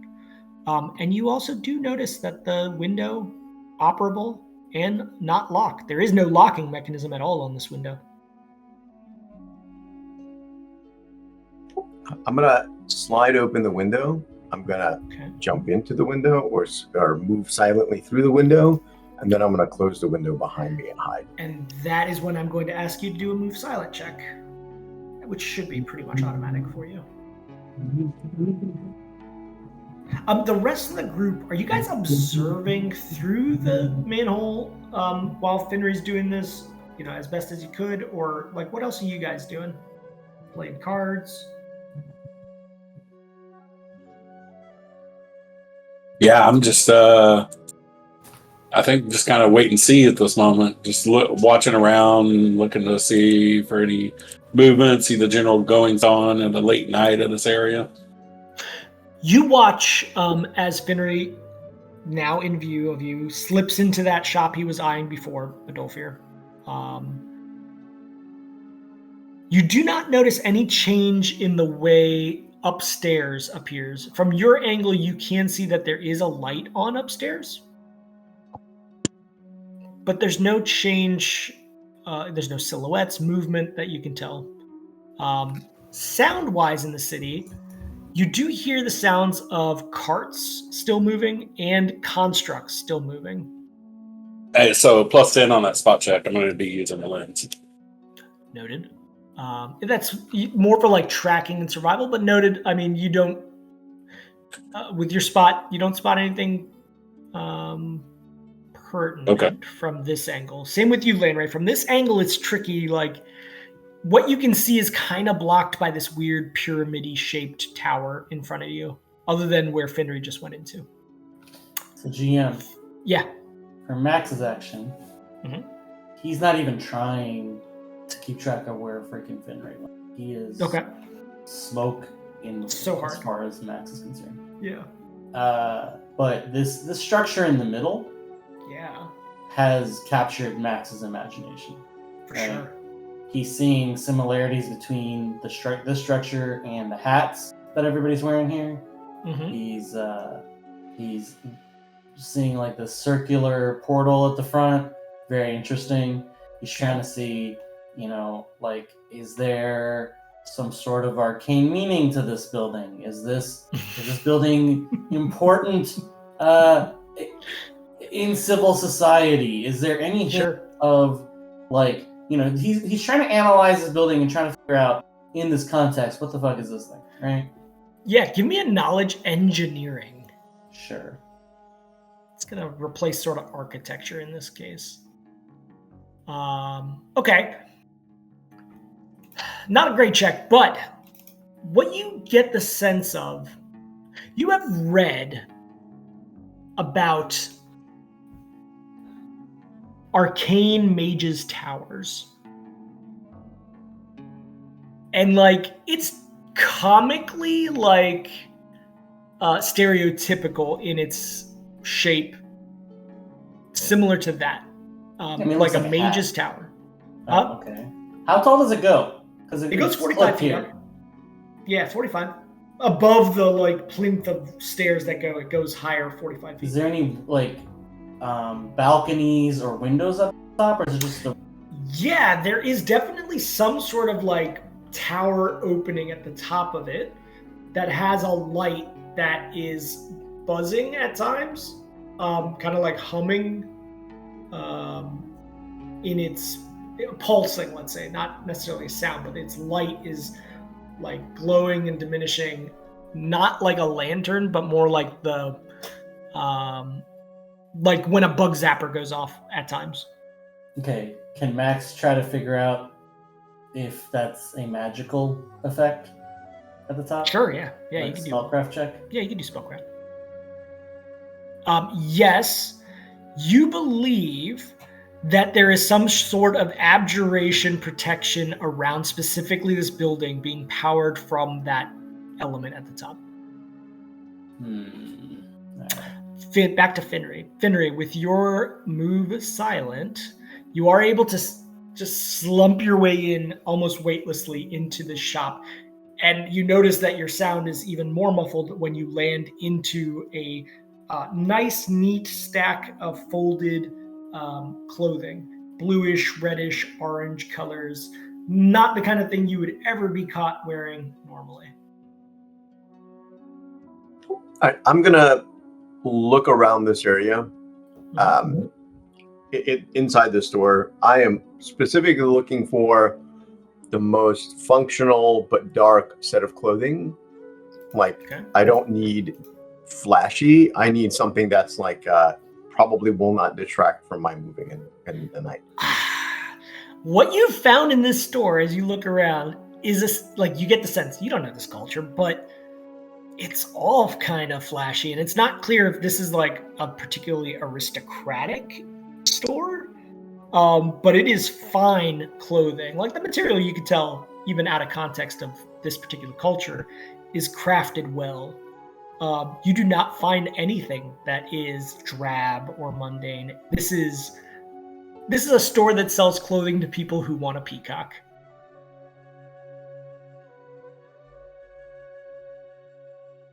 Is there anything else in the store besides fancy clothing? I feel like I've come into the gnomish Prada, is what you're saying. Yeah, this is a Gucci. You find the shoes that you had previously noted. Over the top pointy toes to them. You find a counter that is like a kid's counter. Well, for you, it's normal size, but only like 18 inches up. There appears to be a glass casement behind it. It reflects the little amount of lantern light from the outside coming through with your dark vision. It picks up a little bit, but it's got a sheen to it where you can't see what's behind the glass casement. And you see stairs going upstairs. But this is definitely a clothing store. That's the primary thing that you find. Yeah, I'm going to go upstairs quietly to see what the heck of the situation is there, because I'm not walking around like a toady. Okay. As you approach the staircase, I'll hold your move silent check before. You start to hear a conversation between a female gnome and a male gnome. They're talking. The female asks, how much did you sell it for? And the male voice responds back in gnomish, I sold it for 14 florins. And she says, 13 florins, but we paid 15 for it. And he said, well, we'll make it up in the next delivery. I'll speak to Zaki. Zaki is a name that you hear. I'll speak to Zaki and see if I can get a better deal. And she goes, all right. I trust that you know what's best. I'm sorry, I'm feeling tired. What do? You're at the base of the staircase. Well, do I know what is it? They say therins are the unit of buying things? From context, yes. It seems to be some sort of monetary value. It's not a coin that you've heard of before. And then the layout of like the upstairs, like I'm assuming these two guys, this gal and guy, are in a bedroom. Is there any other separate rooms upstairs besides that? Are you actually going up the stairs, or are you still listening from the base? I'm looking, like poking my head up at the bottom, like just looking up. You know what I mean? Yeah. So as you have to go up a couple of stairs, and just as you're pressing, you feel like a little bit of a creaking, but you're so good at your move silent check that it's no problem. You find a harder spot to step on where the joist is stiff. And you look up, you see this little rail, small alcove of a just landing at the top of it, and then just a single sort of opening room behind that has just the slightest, like, think like hippie curtain, the little beaded curtains. Just a beaded curtain up there for a little bit of privacy, maybe when the shop is operating. There's no other rooms. There's just this bedroom. You don't hear any other voices or sense other people. All right, if there's only one room upstairs, I'm going to go back downstairs and I'm going to continue to search that area. I'm looking for like a cash register or like a laundry hamper or like anything else that could be of use that's more mundane, that I could use outside of the, I'm not looking for fancy clothing. So anything besides fancy clothing is what I'm looking for. And in terms of the shoes, I'm looking for if there's any more like riding shoes with pointy toes or serviceable shoes that are maybe on the fancier side, but are still useful, Okay. I mean, as you search, you find the least fanciful clothes that are there, but like for you, it's still very fancy clothing. You wouldn't be normally caught wearing that out and about. In terms of searching for other things, the glass casement is easier to see now. And as you approach it, you see there's a little lock that has been locked on it. The door does not open. The lock is set on it. And you also see a little tiny cash register, like a Fisher-Price sized cash register. Fisher-Price on the size. 18 on the 18-inch tall counter. Yeah. To be clear, I mean, these clothes are fancy. They're fancy to Finry because Finry wears, roguish fitting. Yeah, clothes. but compared to the clothing that is on the people that we saw earlier, it's on spot par? on. Yeah, it's on par Okay. to all the clothing that you've seen. That's what you meant, right, Finray? Yeah, I mean, I don't want to stand out as a noble. I want to look as like a normal person. In this particular neighborhood where you were watching people, this clothing does fit in with the vibes of this particular neighborhood. You don't know if the rest of the city's like that, but here I'm going to get myself a pair of normal-looking clothing. How about that? Okay, gotcha. You do so. Now, the cash register, you see it in front of you, and there's the lock on the casement. Are you doing anything with those? Can I open lock the cash register? Yeah, it doesn't seem like it's locked. If you want to, as you look at it, there's like little buttons on it, but there does seem to be like a little pull drawer that would come out of it potentially. Are you pressing on that to open it? Can I use my lockpick to pull open the pull drawer without touching the buttons? Yeah, you could certainly try. Go ahead and give me an open. Do an open lock check. Okay. As you do so, you are able to open it, but in this method, like as it opens, there is just like this jingle that happens as it opens, like as it opens up, and you like hold for a second there. Your lockpick is still in your hand, and you hear a voice. Did you hear something downstairs? Can you go look what it was? You hear another voice. I'm sure it's nothing.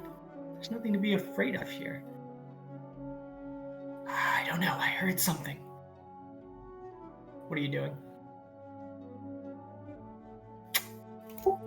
What is in the drawer? In the little drawer for the cash register, you see a pressed coin, a coin you've never seen before, and with a sheen that you've never seen on a coin before. It's almost like a translucent, crystalline coin, about the size of, think like a $50 in real life. So pretty big in your hands, like a little saucer in your hands. There's just one coin? Oh no, there's 13 in there actually. Pause for a moment while you think about that. Mendolfir, as you use your detect magic on the building, there's definitely some funky, different colors than you've noticed before on specifically the doorway, and also around the building, like almost in a bell-shaped curve all around the building. Does Mendolfir have ranks in spellcraft? He does not have ranks in spellcraft. That's why he never gets to know what the actual thing he's looking at is, just that it does exist. Whisper to Max about what I see around the building. Yeah, Max, it looks like there's magics. Yeah. Oh, did you already check? I did a spellcraft check because I saw a light at the top of the building. I can do spellcraft without even doing detect magic to figure out what the active spell in effect is. Yeah. And I must have complete. Well, Max didn't tell you. Yeah. Max didn't tell you. Okay. He's just looking. Yeah. Okay. Max says, "Oh, very good, Mendolfir. Yes, it is an abjuration. You are absolutely right. Yeah. You're really picking up on this stuff." Is that like maybe guard magics? Yeah. It's protection. It's protection on the building of something. I'm not exact. Well, does that tell me the actual spell? With a spellcraft, you could potentially using the mechanics of. I mean, when I did it, it was pretty. Let's see what I rolled. It was fairly. Trying to find it. It was a 27. Okay. 20 plus the spell level, so as long as it's 7th level or lower, I think. Yeah, I'll tell you that in a second. Finry, what are you doing? I am assuming no one is coming downstairs. They're just talking. The wife is like, I know I heard something, and there is just at this very moment the slightest creak of a sound. I am gonna kind of almost close the register and go hide. Okay. Are you hiding still in this room? I don't think that there's another place for me to hide. Like, I think there's one room upstairs and one room downstairs. That's what you explained. I think I am going to hide, like, not behind the cash register, but I'm going to hide in a place that can't be seen from the stairs. And I'm going to, if I can, still have, like you're a kid and you hide behind racks of clothes and stuff. Like, that's what I'm thinking. Okay. You do so. And you note with your dark vision, peeking out from the rack of clothing that you're hiding in the center of,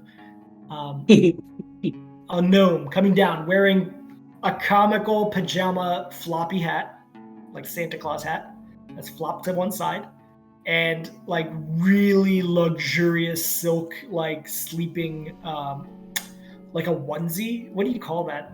Like the 1800s. A romper? Yeah, like a romper not with the butt flap in the back like Looney Tunes, but yes, essentially, but made of like Are you thinking of like sheet. Christmas Carol kind of a sleeping outfit? Like a what? Like in the Christmas Carol where the it's not a robe though. No, it's not a robe. It is more like a romper. It has legs to it. Very ornate. He looks around. You notice one thing. On his face, he has a pair of, are they glasses? Are they goggles? And as he steps down, he's like looking around the room. And then as you're looking out, you see him looking in the direction where you're hiding. And then you hear little footsteps running back upstairs. What are you doing? All right, so he, this was a boy gnome. Yep. He came down the stairs. I hid. And then when he came down the stairs, he saw me. He ran away after he looked in your direction, back upstairs.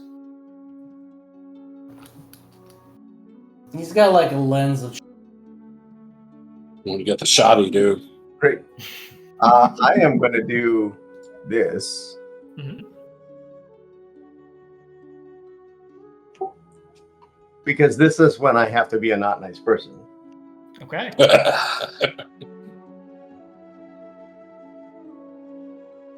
I am going to creep up the stairs.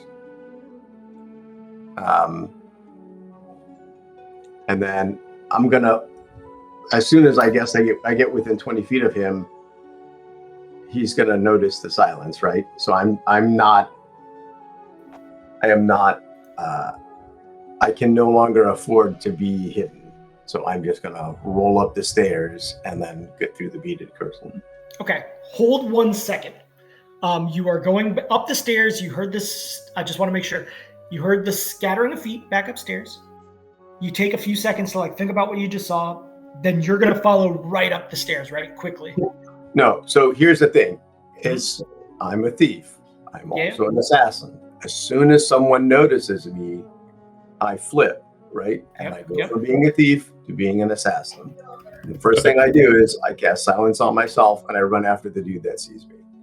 Okay. In fact, is that guy within 50 feet of me? In the moment when he turned and ran, he would have been, and I guess now he is theoretically through the floor to the upstairs. Well, I mean, as long as if I saw him, I could have bamfed on the other side of him to prevent him from going upstairs. Is there any restriction of that shadow jaunt being through material, or is it fine to go through? I cannot. I have to see it. You would not be able to see the top of stairs from where you were. He's saying before he goes up the stairs. You can see the staircase, so you could stop him in the middle of the staircase if that's what you wish to do in that moment. Yeah. Because if I could have done that, I wouldn't have done silence. I would have just shadow jaunted and put my knife to his throat. Okay. Oh. Max, let's return back to you for a moment.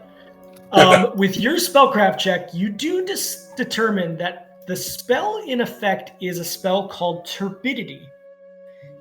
It's typically cast only on a 20-foot radius around the caster. However, in this scenario, it seems like there is some sort of massive arcane focal, making it almost like the spell is being cast on a mass effect. It's basically making it seem like there's like a sphere that extends out from this tower that is encircling it with clouds. Okay. Found out that Klaus from American Dad is voiced by me. Back to Finry. You have shadow jaunted in front of this person who seems to have been running back up to the upstairs. He's got no pockets. You see he's wearing basically pajamas.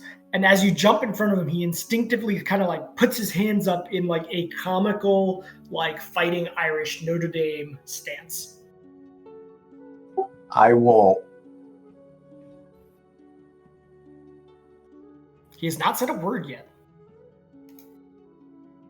in this moment.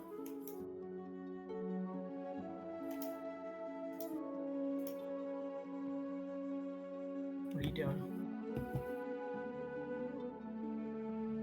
So this is where the character and me are different, and I'm trying to resolve the difference. Hey, you're an assassin. That's your class. Finry is an assassin. I will try to off him because he saw me. Okay.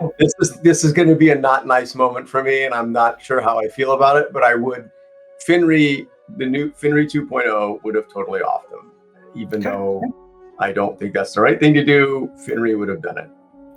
I will say in this moment, go ahead and give me which weapon are you using to kill him, or attempt to kill him? I only have my kukri, so I and I don't even think I can do non-lethal with it. So it would be like a full two-hand. There's no restriction to using it non-lethally. If you wish to hit him with like the butt of it, it could be non-lethal damage. There's certain weapons that say you can't not do lethal, but this one isn't one of them. Yeah, I mean, my problem is I don't, even if I did a non-lethal thing to him, I don't know why. Like the only so I'm gonna pull myself out. So I would have killed him dead to rights. Like as soon as he saw me, he was dead, right? Because that's the way Finry is built. But the problem is I can knock him out and then I can interrogate him. But at the same point, it's like I can't bring him to the team because none of them work like me, right? And I'm not an interrogator. That's not like what I do. I'm not built to do that. So I think I'm just going to kill this happy family is like what I'm at, right? And I have to like resolve that in my brain of like that's just going to have to happen. That's just the way it has to be. So I don't think I would do non-lethal. Okay, go ahead. And are you doing sneak attack damage to assure that you would have the ability to use sneak attack in this?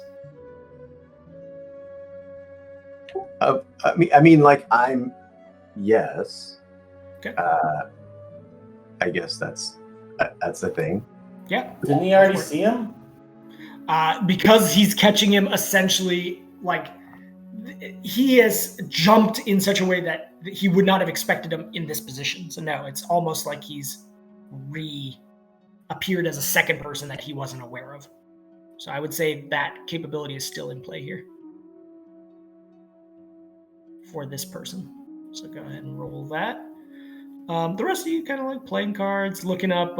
Max is like, oh, that tower is creating some sort of massive cloud around this region of the city, or maybe the entire city. I don't know how big this city is. Wonder how Finnery's doing. And I don't get flanking, do I? I don't do that. No. But he is flat-footed since, initiative order in this scenario. If he does survive this somehow.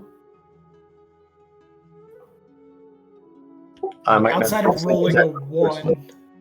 Yeah, just the first one. Got it. I'll just delete that second one. Okay. Not only do you strike him with a critical. That does confirm.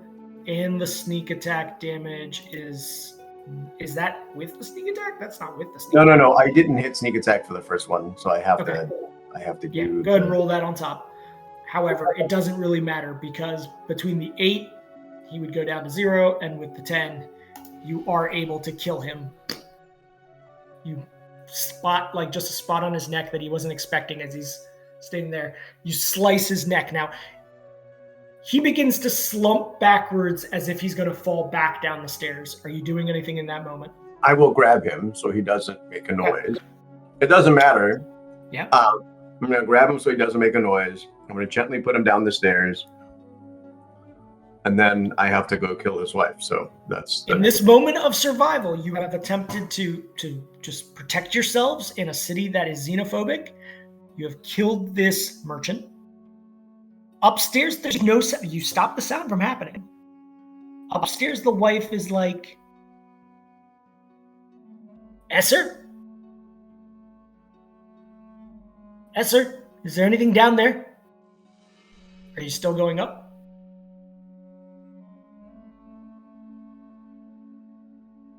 She has not screamed or alerted anyone.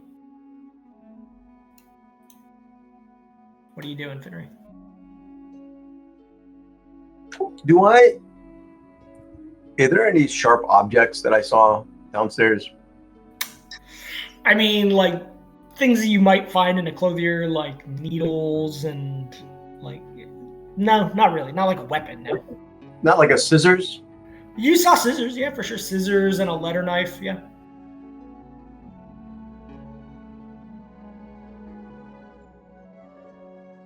What you doing? I'm probably being closed session. Finnery would not have been sneaky. Finnery would have been definitive. This is what happens when you make a neutral evil character. Yeah. Finnery would have rolled upstairs and off the wife. Okay. Self-preserving.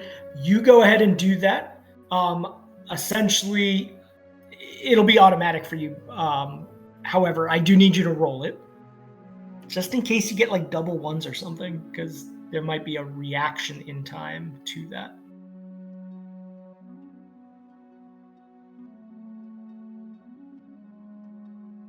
Okay.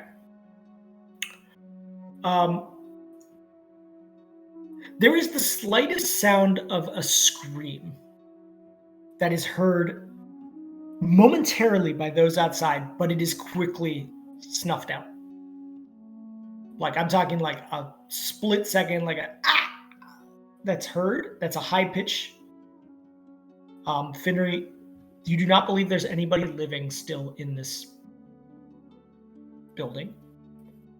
You have preserved yourself from being caught. And you believe you caught whatever sound would have happened in this moment before it was too conspicuous. Well, I did cast silence, so there would have been no sound. Oh, excellent point, yeah. So then, never mind. The people outside do not hear anything. They are shuffling cards. I am gonna, since all these are done, I'm gonna put the 2 dead gnomes in the bed. Okay. I'm going to randomly try to show like scissors, stab them each other with scissors and a letter knife, and see if I can make it seem like it was like a lover's spat. Okay. Just do that real quick. And then Okay, I know that it won't work totally, but like at a surface level it might. Sure. And then your clothes are covered in blood at this moment. Oh, totally. And then I'm going to take my clothes, put them in my handy haversack, when I'm done, I'm going to get new clothes for myself. Okay. Yep. Take everything from in here that's valuable. I'm going to look in there, not just at the stuff downstairs, but also look at the stuff in this room to see if they have like clothes that would be more reasonable for me? There's women's clothes. The downstairs only seems to be selling men's clothes. There's the wife's clothing in here. They are still pretty aristocratic looking for your taste, but similar to the clothing that you saw people wearing. You saw women outside. There's sleep clothes also, but all of them have kind of a fine, make to it. Beyond that, the 13 coins that you found downstairs that were the strange coins, some like a clothing maker's kit that you could take that could help with maybe disguises in the future, things like that. In terms of other valuables like household goods, there's a portrait on the wall of each of them posing individually. You don't see anything else of value. No. His glasses. You said he had glasses. Yes. He does still have those goggles on his face if you wish to remove them from his face. I do. Okay. You do so. 13 coins, goggles, the kit, the clothier's kit. That's about it. Unless you're taking the stuff off the walls. I'm gonna go downstairs and open up that glass case. Okay. As you go downstairs, you go ahead and pick the lock. I assume he'd have the key with him. That's a good point. Yeah, you search his body and find the key. You do open it with the key as opposed to picking the lock. Inside, you find a delivery invoice. It is for some kind of ship, and there are additional little stubs on it, almost like similar to like when you took the ship to Dorithia from Terthus the first time you guys rode on a ship. It's similar to that. Kind of tickety. In Gnomish, it says delivery passage, and there's multiple of them. It's like a whole booklet of them. Like this guy might have been ordering things from delivery from some ship. You taking that? Yeah, I'm taking everything except the clothier's kits. So I'll take the goggles, the coins. And is that the only thing behind this case, or is there anything else? You find some very fine clothing back here, almost like embroidered with gold thread. If you wish to take that. Yeah. You taking that?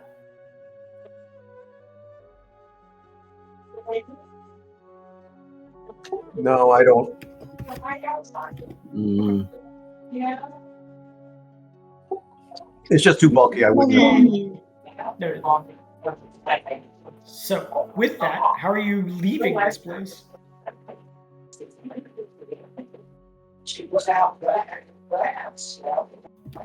So I changed into the normal looking clothes from this area. So I'm wearing medium clothing. And then I'm looking out of the window to see if there's anybody. And when there's nobody around, I'm going to look out the window the same way I slipped in. Okay. You do so. You wait long enough. Sneak back out. The streets here are fairly closed off. You don't see any persons for a while. Are you just walking back to the grate, or you're in this new clothing?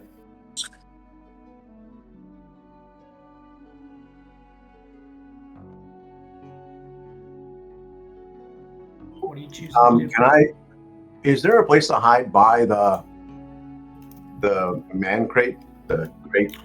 There was like this storefront over here that didn't seem to be used over by the grate. Seems abandoned, unused.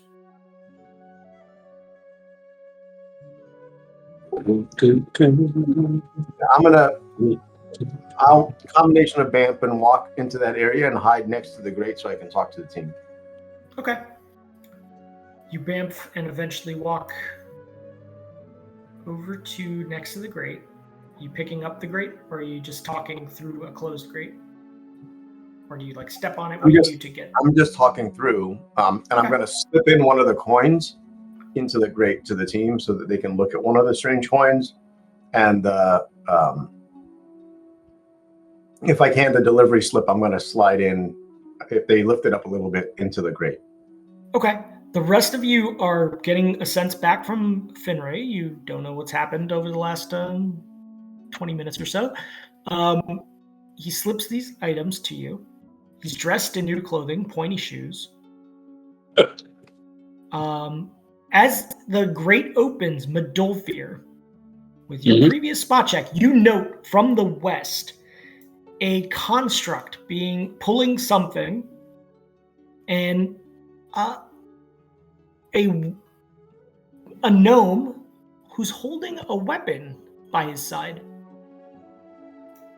walking towards the circle. I'm like, close the grate. I'm going to go run and hide. We'll talk later.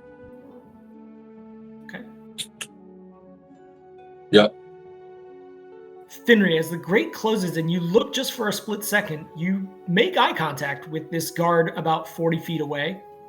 You both have dark vision. And he kind of just he's wearing this interesting constable-y hat. And he kind of just tips his hat to you. He saw me while I was hiding? Because you had to step out to pass the stuff, from this angle, I would say he did see you. You were not... You couldn't have been in the storefront while still handing that stuff to them. You would have had to have been in the street to some extent. I'm going to act like I just picked up a coin and flip it and catch it in my hand. Yeah, and then I'm going to walk. I'm going to keep walking around. Okay, noted. You nonchalantly walk.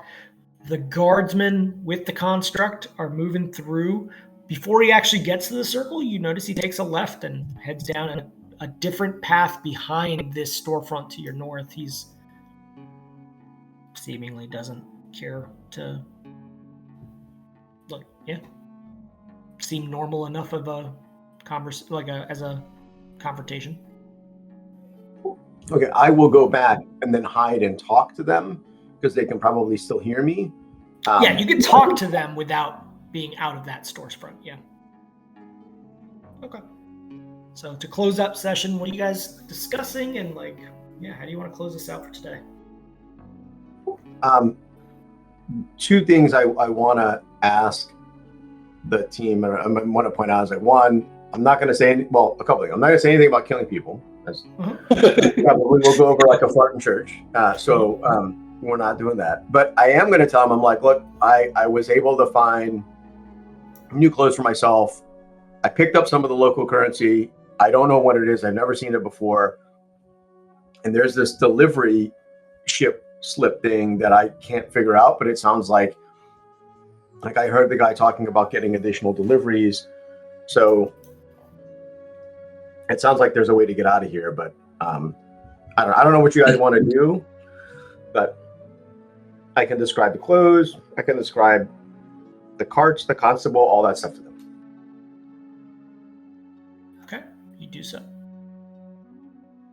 What about the rest of you? What are your thoughts? What are you guys doing? So a bit of a retcon on this, and this is kind of a continuation from Medolfir's thought process from last session. The Elder Brain was asking us to go deactivate something in here to free him. Yes. My thoughts were if this was leading us to, the group of gnomes that previously were powerful enough to create these Elder Brains, then potentially they have knowledge or magics or devices capable of destroying the Elder Brain. So that's what Medolfir is most curious to see if we can find while here. So that would have been a conversation we had while we were resting and stuff. So okay. Didn't want to have a conversation. I mean, I get it if it was going through my mind, he would have been able to detect that. But yeah, it's okay, well, we might be able to find something to destroy them here. So Yeah, in this moment when you guys were doing the detect magic, you do get the sense that the most magical sort of beacon in this particular spot, at least, is this pyramid building right now. Whether that's where Arcanus would be or not, unclear, but it's definitely a different looking structure than the rest of them. Landry and Max, anything else?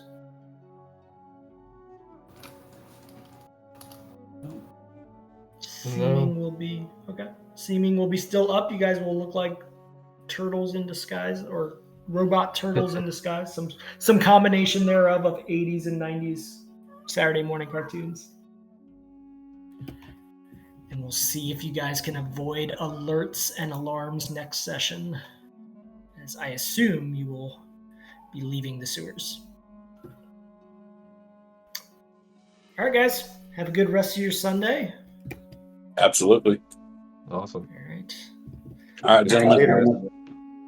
Later. Later, guys.